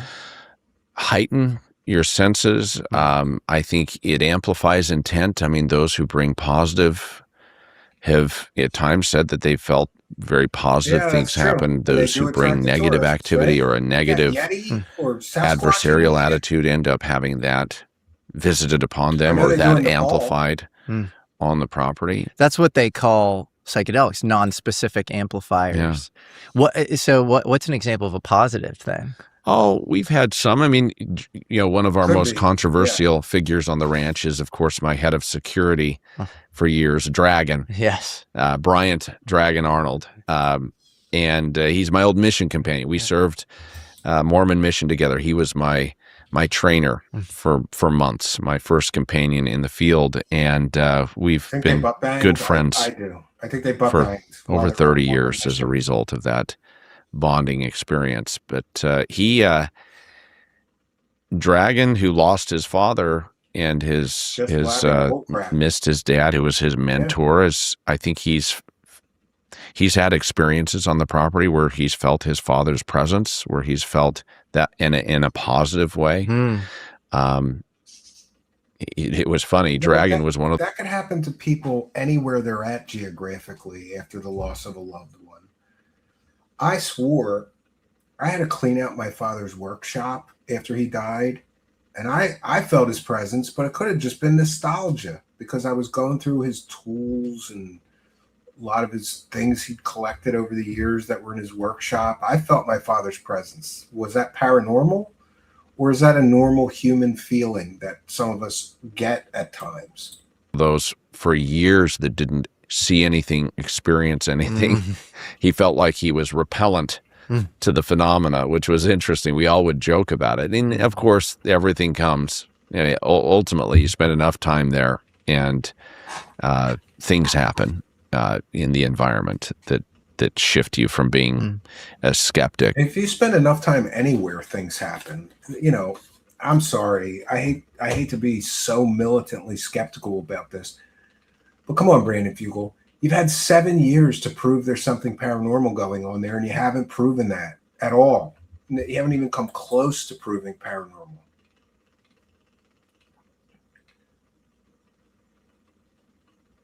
Lamas spreads rumors about the Indian side of Nepalese. It could be, yeah. I mean, people like tourist money there. To an experiencer, I think most people who have spent devoted time on the ranch, have seen that shift from being skeptics or open-minded, even skeptics, to full-on experiencers. The crew who are dedicated every year to documenting what is happening with the documentary series effort, which is only about 14 weeks out of the year. I mean, we're running the investigation year round. And a lot of these experts like P. Kelsey, Chris Roberts, our archaeologist, our ground penetrating radar experts, they're there. They come back periodically, whether there are cameras or not, under my guidance my pocketbook to continue The getting History data. Channel's But it's pocketbook, funny, bro, not yours. those individuals have come back, and most of those third-party credentialed experts all leave with data and with firsthand witness that there is something strange going on that property. Has anybody come in fully skeptical and left completely kind of converted that there's something there? Yeah, many. Numerous. Let's talk to them. I think many people come to the ranch, these experts, actually wanting to debunk it. In fact, it's in their professional interest to bring their science and their technology, their expertise, to find a prosaic natural explanation. It's not in their interest to have their equipment end up being destroyed and them sitting there scratching their heads on camera. These people are Chris coming Roberts has the fake at great museum. risk. Still They're those putting credentials, themselves can't get a job. not only in harm's Exactly. way, These aren't regular physically scientists. relative to the They're phenomena, but they're wackadoodle also putting adjacent. their reputations on the line. And people don't register that. They all think that it's television, that these people are making big bucks. They're not making a bunch of money. I mean, they're being paid a modest stipend or consulting, contract to be able to come and share their expertise and perform their work. But most of these people, they're not looking to get famous. They're just performing a function, and they are coming onto the ranch many times as absolute skeptics, bound and determined to show that their approach, that their equipment, that their expertise. No, because that's not true, because Green Street went there and he left more skeptical than he went in. He went in pretty open-minded. Is going to help us understand that there's a natural prosaic explanation, and they leave, like us, with more questions. He gets erectile than dysfunction answers. and blames I mean, the drone, ranch. you look at Sky Elements, you've got one of the biggest drone operators in the planet. I mean, they have 2 Guinness Book of World Records. They put hundreds of drones in the air. They've performed some of the most well choreographed precision drone exercises, and they've sustained so much damage. I mean, we're talking hundreds of thousands of dollars worth of damage to their equipment, and they've seen it completely outright manipulated on that property. What does this have to do with Skinwalker Spirit? What the heck's going on? It's raining drones over here. Raining drones. Hundreds of drones. Yeah. All tested in the minutes beforehand. Batteries fully charged. All of their operating systems verified to be fully functioning and in sync. And within minutes. Again, everything that Brandon Fugal has described so far can be explained as just a coincidence, right? Drones, if you're going to put hundreds of drones up in the air, some of them are going to malfunction. That's not proof of paranormal activity, moron. Of launching above the triangle, above the east field. Yeah. All of them start behaving mysteriously and start dropping like bricks from the sky. We had one of the most terrifying incidents and experiments with that exercise where people could have died. I mean, we're talking about these things dropping from hundreds of feet in the sky. It's raining drones. It was something I'll never forget. Has anybody come a skeptic, you can program spent them to a turn off, substantial exactly. amount of time at the ranch and left a skeptic? No one who has spent a substantial amount of time. Okay. I don't know. Stephen Greenstreet spent a weekend there. That's a substantial amount of time, and he left more skeptical than he came in. So here we see that Brandon Fugal is dishonest about this. My knowledge, anyone who spent a dedicated amount of time has left at least acknowledging that the equipment doesn't function, that there's something in the space that is manipulating things and not explained. There is one reporter turned internet troll, Stephen Greenstreet. He spent one night. Spent one night on the ranch, and he came in obviously with confirmation bias. Yes. And the problem is, if you come in with confirmation bias and you are only cherry picking the data points that are shared with you, or those things that your doctor. This guy talking about cherry picking. Oh, my wife lost her ring, and it must be Skinwalkers. Somebody had medical events. It must be Skinwalkers. Somebody had a heart attack there. It must be Skinwalkers. A drone fell down out of the sky. It must be Skinwalkers. Our cell phone doesn't work. It must be Skinwalkers. He's talking about cherry picking data. What a piece of shit this guy is. Documenting that support your narrative. Totally. Then, and by the way, Stephen Greenstreet's not an internet troll. He's a New York Post reporter, an investigative journalist. So, you know, even just describing him, they have to poo-poo him. Oh, don't listen to him with his science and his facts and his investigative skills. He's not somebody you want to listen to. Listen to us, because we have the truth. These two people who've been selling lies, both of them have been selling morons lies for years and years and years. Listen to us instead of a real reporter. Okay. You're going to veer that direction. I mean, he completely ignored the testimony of the deputy sheriff, Chris Porritt, who went on record that long before the Shermans, I mean, back to the Myers in the 1980s, he was responding to cattle mutilation events, UFO activity, other high strangeness on this the was the original the Myers that owned it for decades. And the Kenneth and Edith Myers, the Shermans, and I think we don't have to spend too much time. But back on reporters, on that journalist in particular, I mean, there are so many data points that were completely ignored. If you moved into a house and the previous owners told you this house is incredibly haunted, when you start to see things and hear things and think they were right, maybe. Talk about confirmation bias. Because they didn't fit a negative, skeptical narrative. And I don't have a problem with critical thinking or skepticism. I don't. But I do have a problem with cherry picking the data. And I mean, we can do the same. If he doesn't have a problem with skepticism, why doesn't he hire a skeptic to be on the television show like me? Who, when you say stupid things, Brandon, like, my wife lost her wedding ring, it must be Skinwalkers. Then the skeptic could come in and say, or maybe she just lost the ring, and this has nothing to do with Skinwalker Ranch, and you're cherry picking data, Brandon Fugal, you moron. Thing. They will never let a skeptic on that show.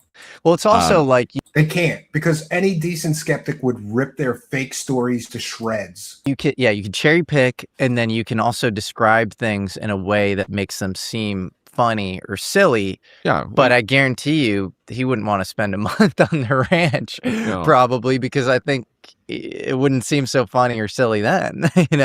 No. And I'm pretty sure that Greenstreet would have spent a month on the ranch if they let him. I think they only let him there one night.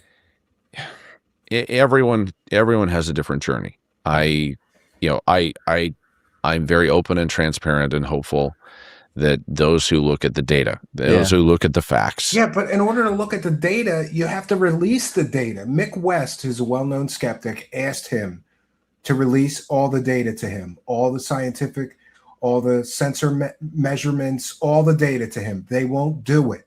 There's a reason they won't do it, because if a real skeptic looks at their so-called data after they were done having a laughing fit and, shitting themselves with laughter, they would declare that the so-called data is cherry-picked nonsense and it's not proof of anything. They will not release the data. If you're so sure, release it to everyone publicly and let us see the so-called data. I don't think they're keeping data, honestly. I think they're making a overly dramatized, over-sensationalized bullshit television show for morons. We'll hopefully learn something from them that will be part of that journey. You mentioned the Myers and the Shermans. The Shermans owned the ranch before Bigelow, and I believe they report seeing this sort of werewolf creature. Yeah, a large direwolf that actually attacked their prized cattle. I mean, they were terrorized by UFOs. They had all sorts of poltergeist. So somebody saw a wolf. That's got to be paranormal activity, because it was a huge direwolf. Anybody can Google this. Are there wolves in Utah? So apparently there's no established wolf packs in Utah, but wandering gray wolves occasionally cross into the state from neighboring regions of Wyoming, Idaho, and Colorado. So while it's probably not very common to see a wolf in Utah, it's entirely possible to see a wolf in Utah. And again, back to the coincidences. Somebody saw a wolf, must be paranormal. Or it could have been a regular wolf, you moron.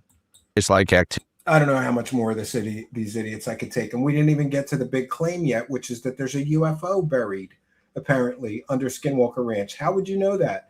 Even if you use ground penetrating radar, it might tell you that there's something buried, but it wouldn't confirm it's a UFO. But they went straight to, it must be a UFO buried there.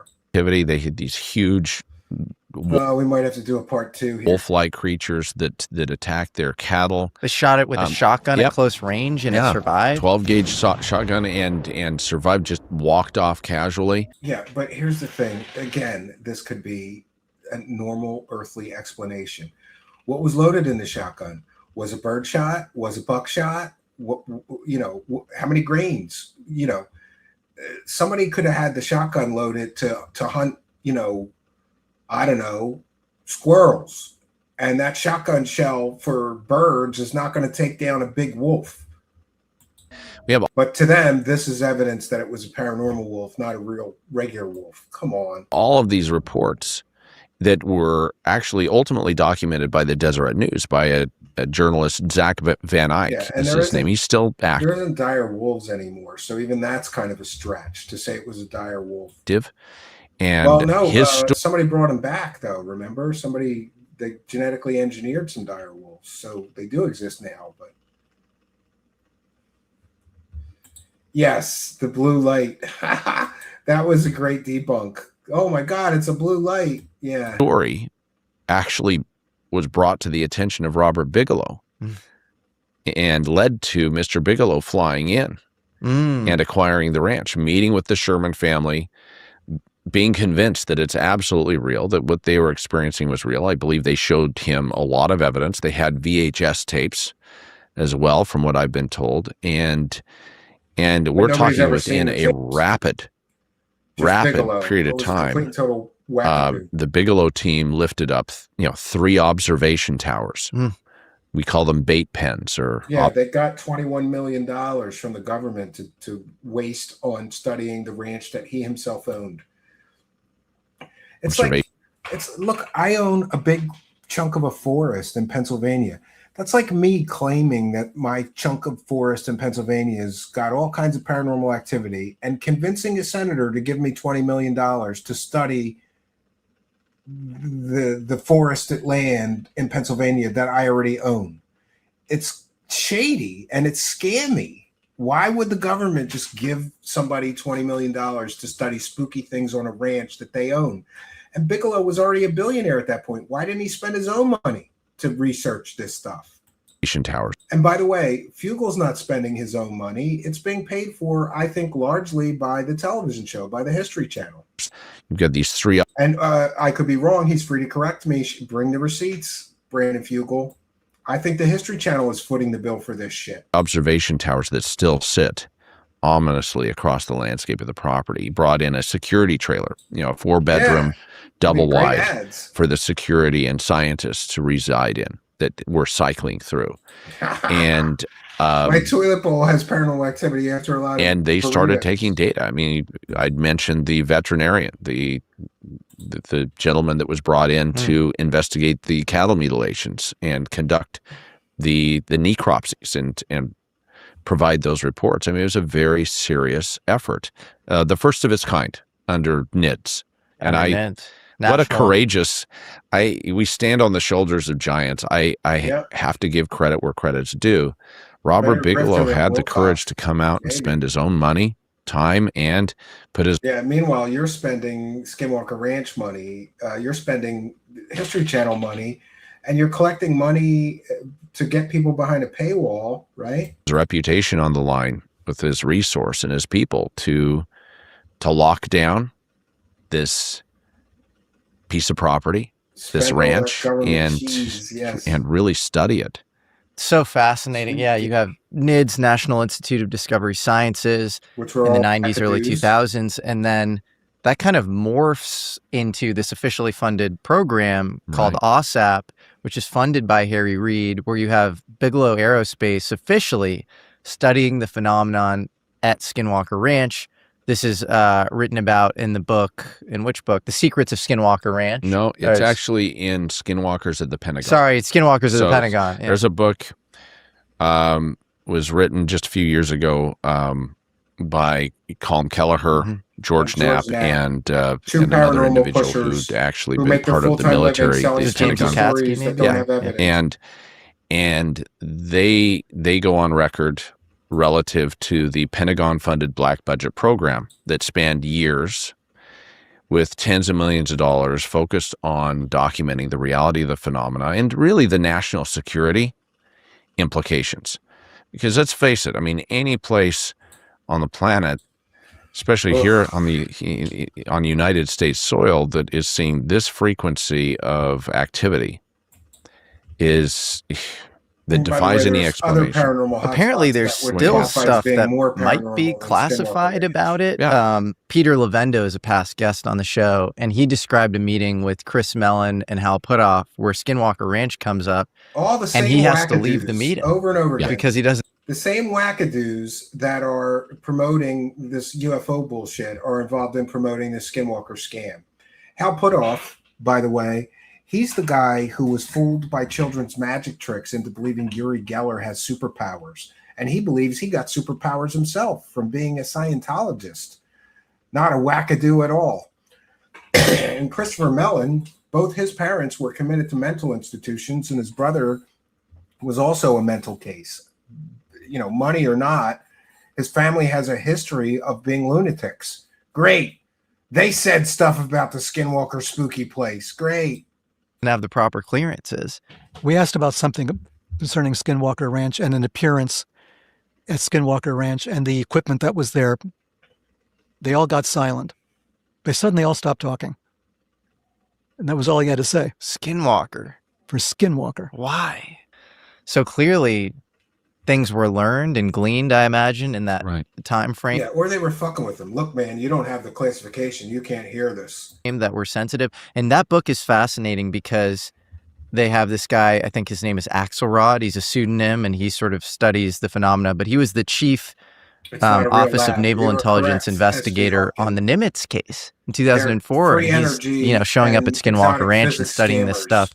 Some people online have speculated that that might be Jay Stratton, who went on to run the UAP task force, which was the official investigation program that provided all of the data that David Grush ended up looking into. And he, took it further than anybody else on that UAPTF and, blew the whistle that he thinks there's, been this multi-decade long, multi-generational, reverse engineering and crash retrieval program of UFOs. So it's such an interesting history, and Skinwalker Ranch is at the center of UFO history. Ranch. It's not some ancillary, Ranch.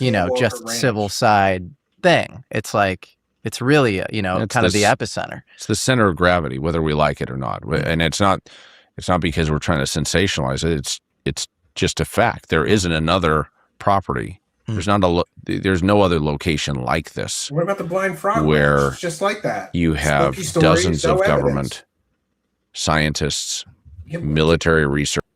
When he says government scientists, he's forgetting to tell you that these people were already true believer paranormalists. Before they had anything to do with the ranch, they were complete and total wackadoo true believers.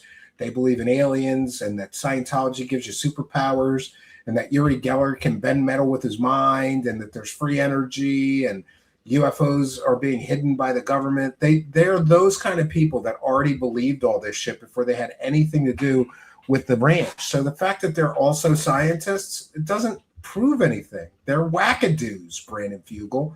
Get a real scientist there, an independent, not somebody like Travis Taylor, not somebody that is predisposed to believing in this nonsense. Researchers all brought together over years to study the reality of the phenomena. And even though that program ceased in 2013, Yep. just a few years before the he has worked transfer on some to exotic, me. weird science. That doesn't make him Those a individuals that were credible part of that expert on the program have been paranormal. forever changed. There are Especially when he's individuals telling people that Uri Geller has that visited the superpowers. ranch under that He's a program that magician. refused to ever set foot on the property ever again, that have refused Really? to come out. I mean, even Mr. Bigelow it's has entertainment. refused to come out. Really? Never wants to set foot on the property. In fact, I doesn't even want to be asked. Why? You'll have to ask him. Okay. It's not my story to tell. Sure. George Knapp and others that are closer to Mr. Bigelow have. Because Bigelow claimed that a skinwalker followed him home and murdered his wife. That's something Bigelow claims. So you see, all these people connected with this ranch make these fantastical claims, and there's no evidence to support any of the claims, relating to the ranch. Bob Bigelow's wife died of natural causes, by the way. She had cancer. So does Bigelow believe that a skinwalker followed him home and gave his wife cancer? Yeah, apparently he does. Have discussed some of his potential motivations. It's a fact. It's in the public domain. I got very disturbed toward the end, and I realized, holy crap. Hitchhikers. Well, yeah, that, and so hitchhikers being that. What's good for the goose is good for the things scammer. home with you. Does that give you pause? Hearing that a guy with, a lot of resources like you have, investigated this over decades, entertainment like wrestling. and he came out being like, I don't want to go back. Well, Bigelow's afraid the he government's had gonna want such their negative money experiences. back. Yeah. It impacted his family. Mm. Yeah, he said a skinwalker came home with him and murdered his wife. Brandon, tell the story right. You talk about the hitchhiker effect made manifest in such a negative way, and his story may be one of the most profound. So if there's something at the ranch that is following people home with them and killing family members, why would you let people on the ranch? Why would you invite celebrities to come and tour the ranch? Aren't you afraid their relatives are going to get murdered, Brandon Fugal, you moron? See, none of this makes any sense. If Brandon Fugal really believed Bob Bigelow that a skinwalker followed him home and murdered his wife, why would he let people with families come and visit the ranch? This makes no sense. This is so stupid. Does that make you think twice? Sure. Yeah. Especially the last couple of years. The last 2 years, every time I fly out there with my brother for a briefing, anytime I'm on that property, I look at it differently because of the experiences that I've had and how much it has been brought home to roost. He's got hitchhikers. It's investigation at Skinwalker Ranch is not for the faint of heart. And it's so scary. It's so spooky. It's so dangerous. I've found that it's way to drama it's had it up. a very real physical impact on people's lives, including mine. What did Bigelow say to you when gave you the keys to the ranch? Did he say good luck? Well, he knew I was a skeptic. I mean, I thought I was truly going to debunk the property. I didn't think there was any validity to the claims, and I actually intended to donate it to the Boy Scouts of America for scouting programs. I loved scouting growing up, was an Eagle Scout, along with my best friend, Chris Lee. We both got our Eagle Scouts together, and I thought, what an incredible place. I mean, it'd be great to have a piece of property in the basin to donate to that effort. I was on the board of the National Parks Council at the time, and I really just wanted to be satisfied that there wasn't anything unusual or negative going on there, and intended to donate like wrestling, but only more serious for that promos. use. That's and a good way to describe the UFO. Of course, after 6 months of owning it, I went from being a skeptic to an experiencer, and I know that this is real. That we have hard data demonstrating that, and it's not for the faint of heart. This is not a place that you let the public in casually. Yeah, but he lets the public in. I know for a fact Trent Reznor and his wife got a tour. Some other celebrities have gotten tours, rock stars, actors. some of the names escape me right now, but we're probably doing a part 2, so I'll do a small section on all the people that he has let in. If you really think that there's some evil, nefarious force that will follow people home and kill their family members, why would you ethically or morally or responsibly let anybody anywhere near that property? You wouldn't. He knows there's nothing to this. It's all like kayfabe. It's all like wrestling. Wojcik wants to go to the ranch and ride a dino beaver. Yeah, likely story. Hey, we want to thank some kind and generous Kick benefactors. Inquisitor Dragon just gifted 1 sub over on Kick to Ray Gunner. Thank you for your kindness, generosity, and big support of the show. $5 is a big. He's the biggest donator of the day. Thank you for your kindness. I don't know why I go dark. Ugh, maybe I got to turn on light mode over here. When I go to the other tab, I turn dark. I got to work on my lighting. We're going to move back to my office that has good lighting very, very soon. As soon as the heat is over. Maybe 6 more weeks, right? He said it before, science requires danger. Yeah, let's just let all these people on the ranch, even though their families may get murdered. There's a reason why we have a military-grade gated entrance and a guard post there that actually people have to check in with. And there's a reason why we have over 80 surveillance cameras and multi-physics boxes with edge processing. He's got 80 surveillance video. He's got 80 surveillance cameras, but he can't show us the UFO he saw. He can't show us anything other than bugs on a camera. Great. And we have a data center on site that is processing terabytes of data. It's not for a television docuseries. It's not just for some sensational terabytes of data that he won't release to the public. So who cares? And by the way, I have a background in computer science. Terabytes of data is a big claim to make, Brandon Fugal. You're a fucking moron. And I challenge you to prove that you have terabytes of data that you have collected. Unless you're talking about 80 HD cameras constantly recording 24/7. No, you don't have 80 terabytes of data. You're full of shit. Bullshit. Ghost hunters-esque effort. You're right. This is a real-world frontier science investigation that is documenting the reality of the phenomena. It has nothing to do I think with better science. than anything else. And from the Bigelow days, you have all these real scientific papers, these DIRDs coming out about biologically. Yes. And they came from Eric Davis, whose research has been called crackpot science by the Air Force. He's a crackpot.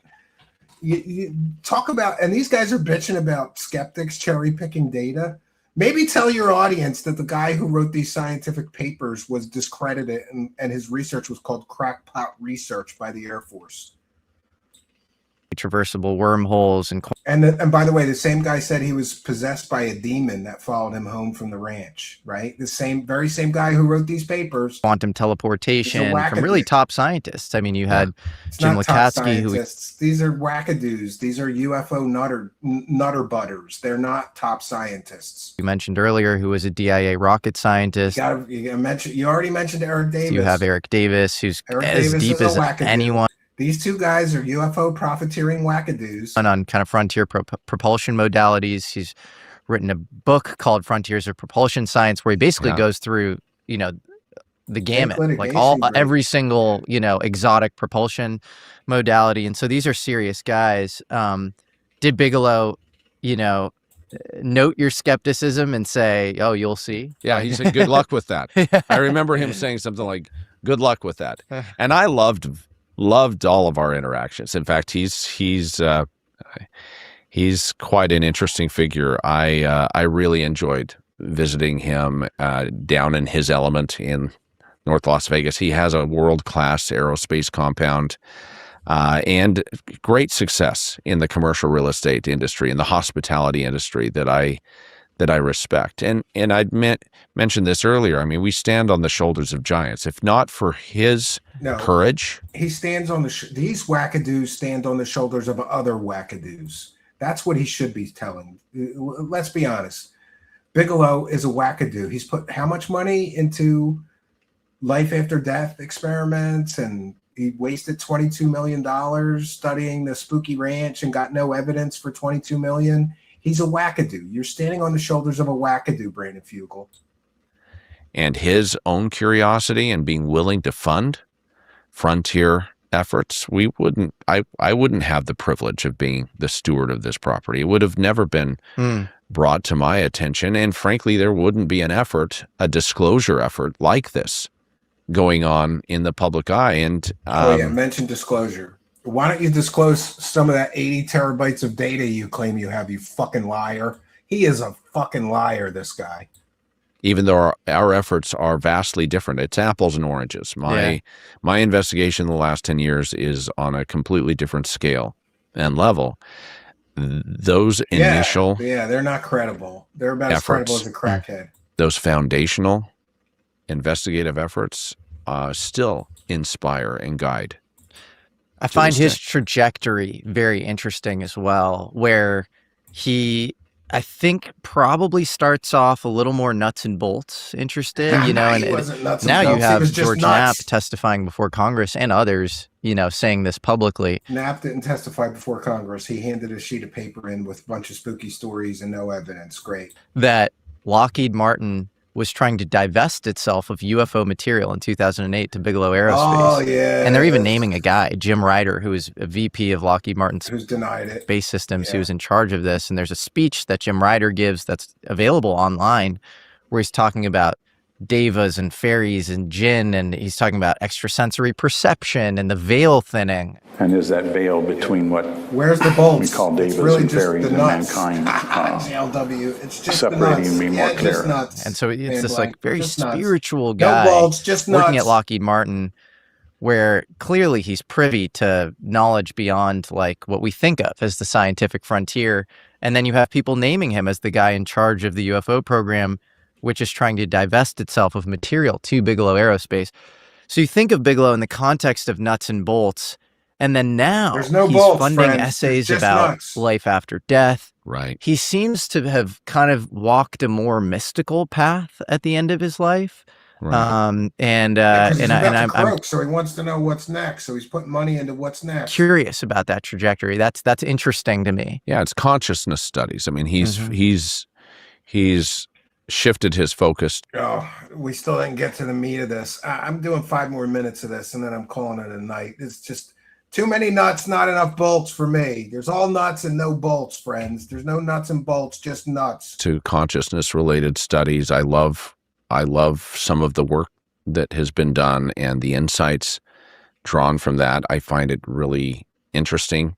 It's funny, there's a book, Dan Brown book, who wrote the Da Vinci Code. It's called The Secret of Secrets. Have you read it? No, I haven't. It's a fantastic book. Okay, it takes place in Prague, and now deals with fiction and these topics. Deals with really what happens when we die, the nature of consciousness, which ties into what is the nature of reality now with 90% itself. more nuts. And 90%. I love so much of the new thought and I do too. effort in these areas. Yeah, I think it's all interconnected. So when people ask me, is it aliens? Do you think it's aliens, beings from other worlds, or interdimensional, multidimensional? It's not a real company. Is it time travel?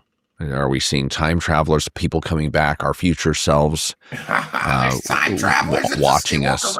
Or is it spiritual? Are we dealing with angels and demons or some type of advanced consciousness? I think it's all the above. I think what we're seeing here, just as much as I've witnessed the nuts and bolts, I mean, what took me from being a skeptic to an experiencer was actually seeing what can only be described as a physical craft. I mean, a flying saucer, 100 feet above the mesa in broad daylight, right in front of us, that performed maneuvers, put Loon in a separate and operated in a way that just defies any conventional explanation. And you could see, it was late in the afternoon, you could see the sun kind of reflecting, glinting off of. Oh, look at that. David Wilcox and Ollie just gifted 5 Truth Seekers membership friends.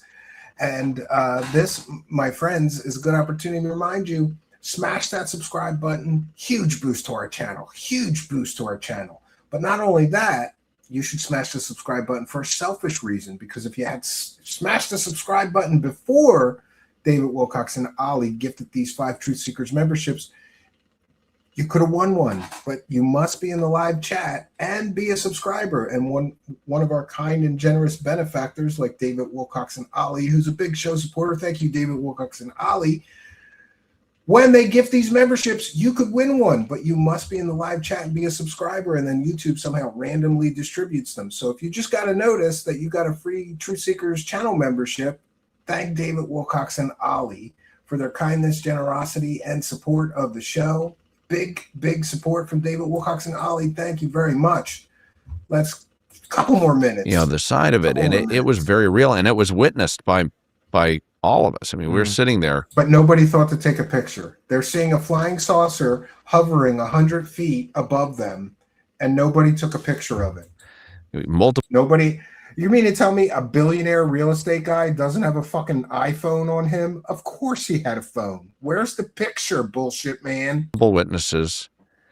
And this was immediately following, of course, all of the electromagnetic anomalies, the rapid battery depletion, the acute medical episodes. Spaceship. But I didn't have my phone on me, and neither did any of the other witnesses. It was game-changing. It's funny how something that only spanned 20 seconds time changed my entire worldview. You can go to our and website, prompted me to question these things and frankly start pouring millions of dollars at the time into the infrastructure and the investigative tools to be able to document it. So I think there is definitely a physical aspect of the phenomena that is very real, but there's also a metaphysical. There is another aspect to it, and there's good reason behind calling it unidentified aerial phenomena as far as UFO, because UAP almost it conjures up a little bit broader spectrum, don't you think? Of for sure, yes. A stronger bullshit spectrum, yes, stronger bullshit. But what is being documented and observed? Yeah, it's not just a craft; it's just it's could be orbs of light. There is a diversity. It was so funny. A couple of months after I bought the ranch, so I bought the ranch. This is just endless evidence-free anecdotes, isn't it? Here he goes. Here's another story, guys. On April Fool's Day, 2016, and then by no way by June. Funny side note. By June, I was seeing photo images of craft, of objects above the property that were highly unusual. You know, when checking the flight data for the Uinta Basin during those timestamps, during those periods of time, there was no commercial or private air traffic that was even remotely close. Remember that one time? And the first image looked almost like a Millennium Falcon. Where are the pictures? Show us the pictures. You say you have all the data. Now he's saying that he saw all these pictures of alien spaceships and UFOs. Show the pictures, dude. Why would you not show us? Was a disc. Because here's the thing. If you're not a bullshitter and you actually have photos of this stuff, why wouldn't you want to show it to people? Even if you say, hey, I don't know what this is, but this is the imagery we captured. He never does that. And neither does George Knapp. It's always just a story. And if anything, they'll show you a CGI image like they did earlier. Why do they got to use CGI if you have the pictures for this fucking fake story, Brandon Fugal?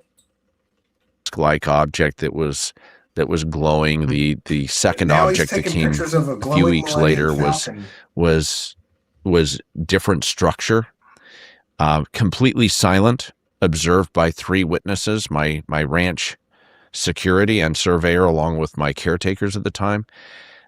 So there's a diversity of objects, of craft, if you want to call them craft. There's a diversity. Why don't you show us the pictures in the videos? Because all you ever show on the TV show is like fucking videos of bugs, things that are obviously like a moth flying by a camera, right? Of those things that are appearing, which speaks to there being potentially different propulsion systems at play. Computer guy did blow up his PC. Completely different origins from his phone and agendas. What was wrong with his shitty computer. The idea that we're living in a cosmic zoo. Yes, he saw that this planet flying the Millennium is, for Falcon. whatever reason, being monitored, is being That was Chewbacca. closely watched, even manipulated by a diversity. All right. I think I've had enough. This is the latest Skinwalker scam. We didn't even get to the new scam, so we're going to do a part 2 and go through the next half of this because I'm already invested. We've gotten halfway through this cavalcade of bullshittery, and you notice an hour and a half of Brandon Fugal telling spooky stories and zero evidence of anything. Well, this one guy came to the ranch and then he ended up in the hospital. Okay. Does that mean it was caused by the spooky things at Skinwalker Ranch? Yeah, definitely. It could have been anything else. It's just all so stupid. And you talk about a confirmation bias. Anything that happens in the ranch, it must be the spooky skinwalkers. It can't be, a coincidence. It's just absolutely ridiculous. And like I said, the latest claim is now there's a UFO buried somewhere on the ranch, and they're going to dig it up and show everybody the alien spaceship. Sure you are, Brandon Fugal. Sure you are. This Skinwalker scam, it just goes on and on and on. And I guarantee you, if Brandon Fugal decides this is not financially worth it for him anymore to continue with this cavalcade of bullshittery and fakery and fraud and evidence-free storytelling, he's going to sell it to somebody else. And that somebody else is going to continue the bullshittery. This is the second major owner that has tried to, profit from the claims being made. And Bigelow never showed any real evidence other than somebody writing that somebody said something. And Brandon Fugal has not shown any real evidence so far. Charles McDonald with a big one for the goal, saying he was more articulate than most of them. Yes, I'll give you this. Brandon Fugal is a very smart guy. He's well-spoken, college-educated, Mormon guy, which means he wears magic underwear and believes that when he dies, he's going to get his own planet and he'll bang all these virgins, I think, right? Isn't it? It's something like that. Or is it the Muslims that get the virgins when they die? Which doesn't make any sense to me, right? Isn't it? Oh, no, it's Muslims. Don't Muslims get like 80 virgins if they're martyred or they die? And, I don't know why you'd want 80 virgins, though. When you want bitches that know how to fuck, I would think. I don't know, Charles McDonald. I'm just spitballing here. But Charles McDonald is a big, big show supporter. And thank you, Charles McDonald, for the very kind and very generous $20 super chat. Much, much appreciated. And thank also, Charles McDonald should be thanked for all the gifted memberships that Charles McDonald rains down on this bitch. So I'll tell you once again, if people are feeling generous and gift these memberships, you could win one, but you must be in the live chat and be a subscriber. And hitting that subscribe button is a huge boost to our channel. And you can also hit the notification bell and you'll get a little notice so that when we go live, you can come here and be a part of our interactive live chats. You are most welcome. And thank you, Charles McDonald, for your kindness, generosity, and support. And Wojcik reminding everybody, hit that like button, all y'alls. Yes, please do like, comment, and subscribe. Make sure you share these videos on your social media. Help us fight the summer slump. It really, really does help, right?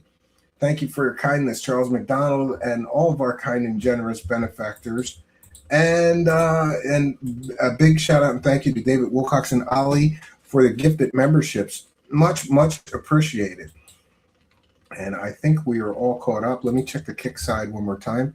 No, we'll thank Inquisitor Dragon, who is the top supporter of the night over on Kick, who gifted one sub. Thank you for your kindness, generosity, and support.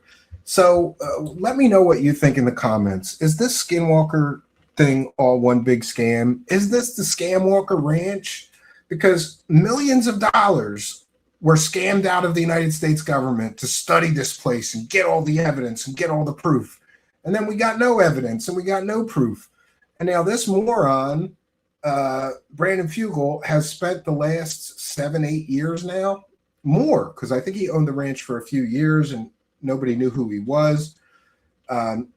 So did he really spend a decade of his life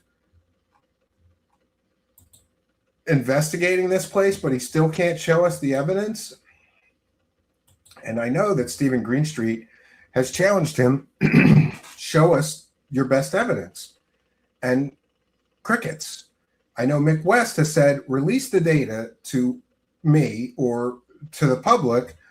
And then, Mick West has an entire group of skeptical people who try to figure things out and identify things on the site Metabunk, that he offered to let all the data free on the Metabunk people. He didn't want to do that. You know why? Because we would find out that they have nothing.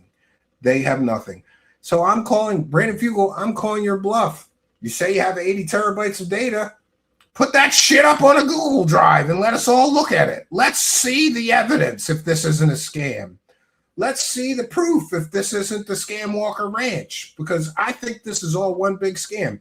We've also got George Knapp and Jeremy Corbell scamming viewers and readers, claiming they have all this evidence, but then they have to admit on the Joe Rogan show, well, there's really no evidence. It's a scam.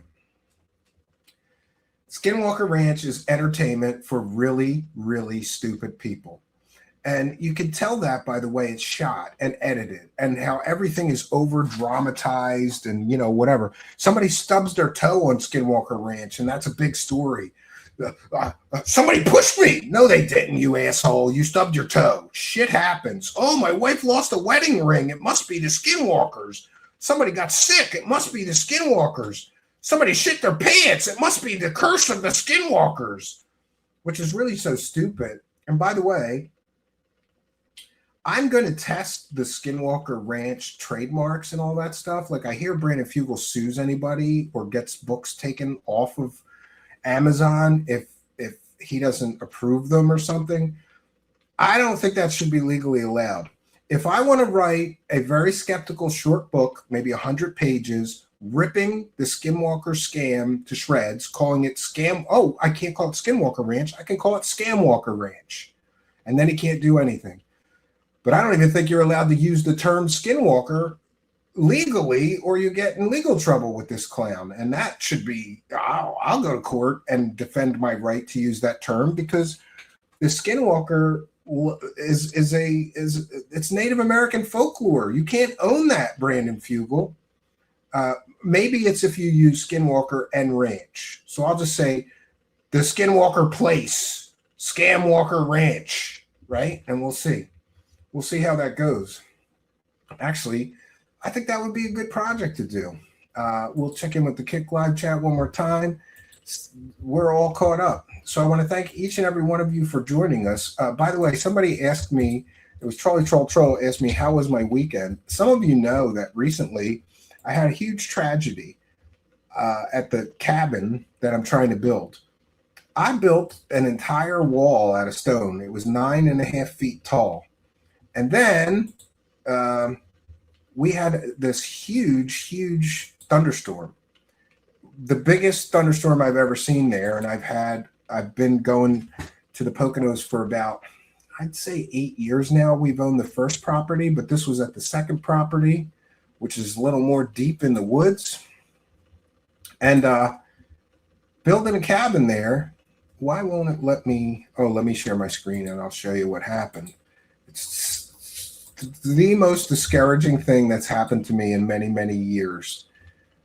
So I built this 9-foot stone wall. And the reason I did that was there's stones everywhere on this property. It's in the mountains. And I started building the wall, and my original plan was to just put it about 4 feet up so that the wood stove could go behind it, and that would reflect the heat back, and it would be good for the wood stove. And I wouldn't have to build a separate hearth or backsplash that's out of stone. I figured just build the whole wall. But after I got 4 feet up, I was looking around and there was shit tons more stone everywhere. And I was like, well, maybe I'll just build this whole front wall out of stone. And I did that. And then nature had its way with it. And I was embarrassed about this as well.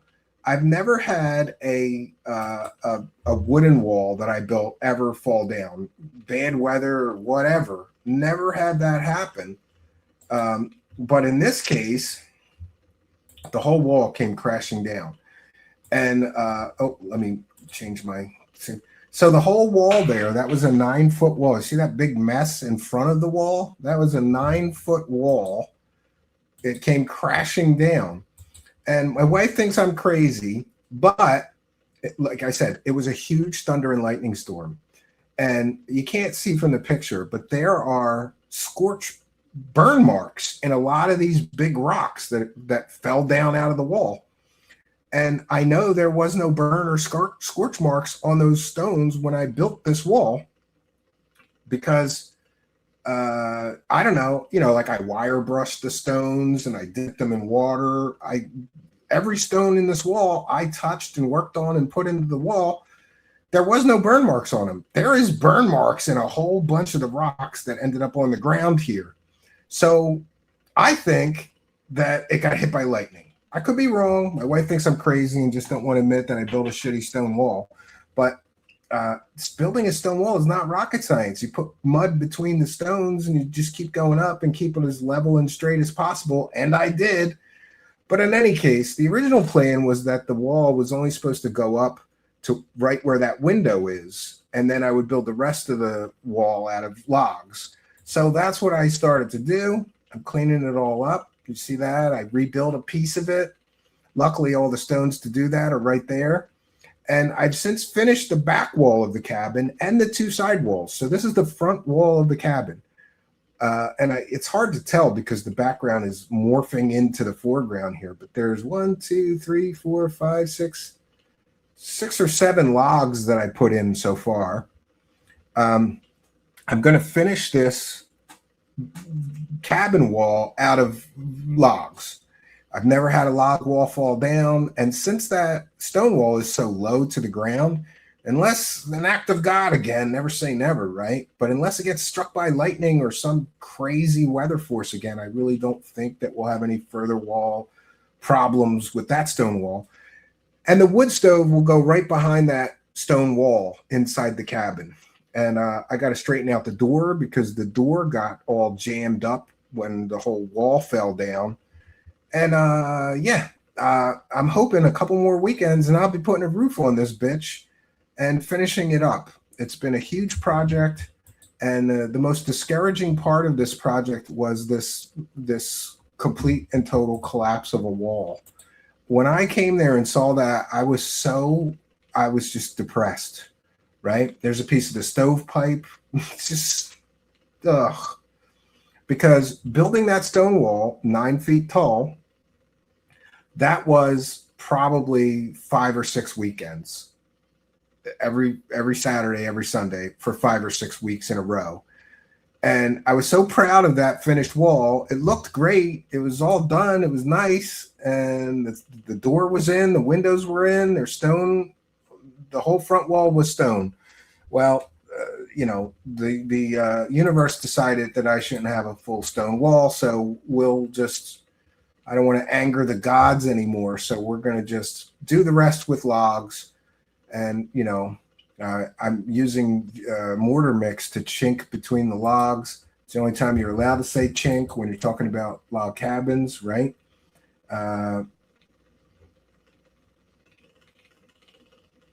Yeah, they could have been blowing horns. That could have collapsed it, right? Put a wooden wall plate along the top for the roof and everything together, or build the chimney into the wall. We're just going to use stovepipe, John Iyer, just metal stovepipe. I have what's called a wood cook stove. It looks like a stove that you'd have in your house, but it's got a little firebox on the side of it, about the size of maybe, 2 or 3 shoe boxes, maybe, that size firebox. And it looks like a stove because it is a stove, and it's got an oven, and you can cook your food on it, heat your water on it, and it's going to heat the whole cabin. Just not very, a wood stove with a glass front is the nicest, because then you can sit back and watch the fire. You can't really watch the fire with one of those cook stoves, but I decided on that because it's a very small cabin. This is like 14 by 16. It's modeled after Henry David Thoreau's. It's actually modeled after Henry David Thoreau's cabin, which I think was 10 by 15, but it just so happened the way this one worked out is a little tiny bit bigger. But still, anyway. So people have been following me building this cabin. When I first started, people were like, "This looks like a crack house in the woods." Yeah, it kind of did when I started, but it's looking nicer now, and we're slowly starting to get there. I could show you just a couple of more pictures. if I can find them on my Twitter. Every time honestly, I look forward to posting the update pictures. It's motivating to me. Like, I gotta get something done, because people are asking me if there's any updates to the cabin, and I don't have anything to tell them, but I think couple more weekends and I should be putting a roof on it. And once the roof is on, the hard part is out of the way.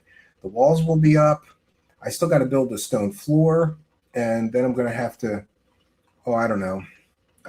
stone floor, and I'm going to have to chink the inside of the walls. And let me tell you, that is a lot harder. Putting the cement between the logs is a lot harder than I thought. It takes all day, maybe 2 days, to do a whole wall this big. I was not prepared for how long this would take, right? I thought it was going to be easier than that, right? I don't know where the other pictures are. Scrolling furiously. I guess it's been a while since I uploaded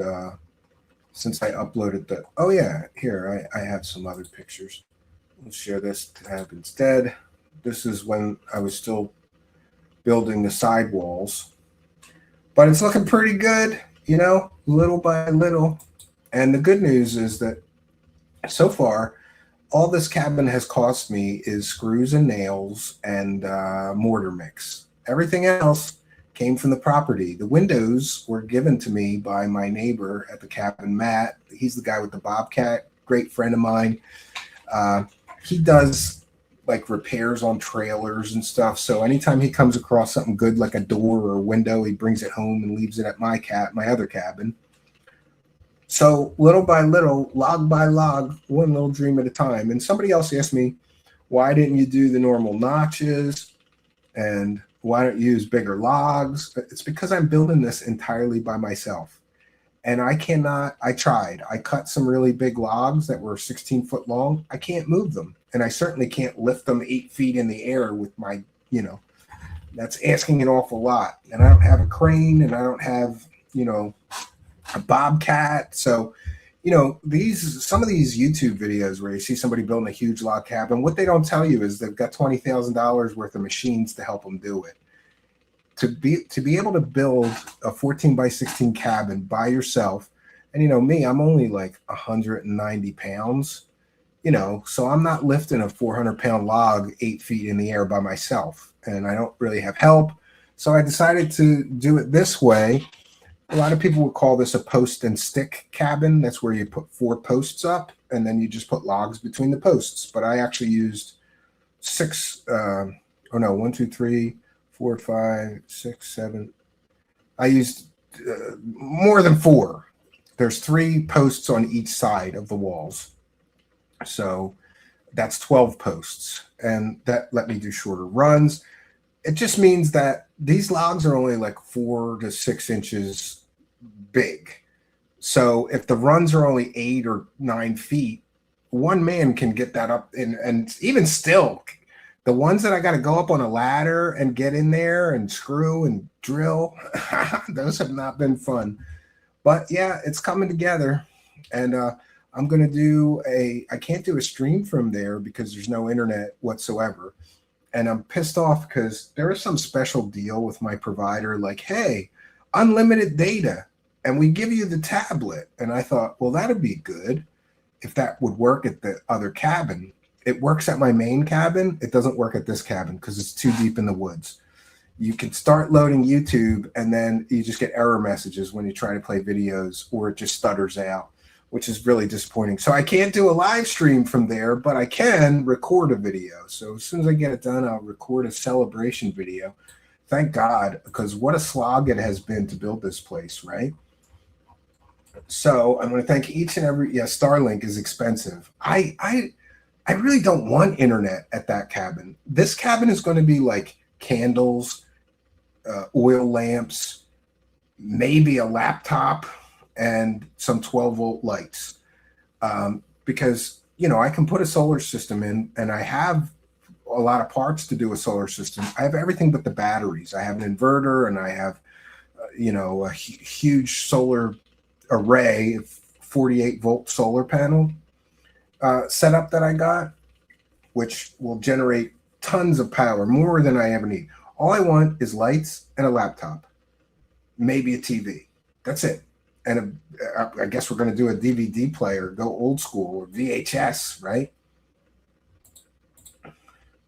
With luck, you'll only need to build it once. Well, twice because of the wall. Yeah, thank you, Wojcik, right? And by the way, I put out a call earlier that if anybody wants to learn how to build a cabin and, you're not and you're a stable person, by that I mean you don't do hard drugs all day and night. I don't want that around my children. Like, I've invited people can come up and help me build this. If you're a Truth Seekers member, or even just a Truth Seekers viewer, and I've had a few viewers and friends of the show up to the other cabin, could really use some help. I think H-Bomb, the Dark Side Phil guy, detractor, he may come soon and give me a hand. We want to thank Urban Terror with One for the Goal. One for the Goal. Great show, Stephen. Thank you for your kindness, generosity, and big support of the show. Much appreciated. So we've done our due diligence for today. Tomorrow, we're going to have another one of those locale panel shows. And I know H-Bomb is coming, maybe Bland Polecat and a few others. I'm not sure who's going to be here, but I'm going to get that all squared away and the graphics up for it tonight so that we could do that tomorrow night at 7 p.m. We're going to be covering the Quartering and Dark Side Phil and maybe a few others. We'll see. But that's all I got for you. And also, he's going to hate that I did this, I think. Let me see if I can find it. I have a video of some of Brandon Fugal's music, and it is funny as shit. He was an electronics musician for a while before he was a Skinwalker scammer, right? Which is kind of funny. Let me see. I have it. I know I have it. Oh, I do have it to play us out with. So this is Brandon Fugal's excellent. No, it's terrible. Look, I love synthesizers. I make electronic music. His music is even shitty. So he's terrible at being a Skinwalker scammer, bullshitter. He's terrible at making electronic music.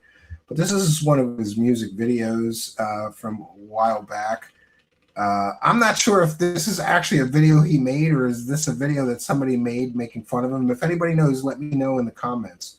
But that's all I got for you, friends. So until next time, my name is Stephen Canby, and good night, and God bless all of you. I can feel it, can you feel it? I can feel it, can you feel it? I can feel it, can you feel it? I can feel it, can you feel it? I can feel it, can you feel it? I can feel it, can you feel it? I can feel it, can you feel it? I can feel it, can you feel it? I can feel it, can you feel it? I can feel it, can you feel it? I can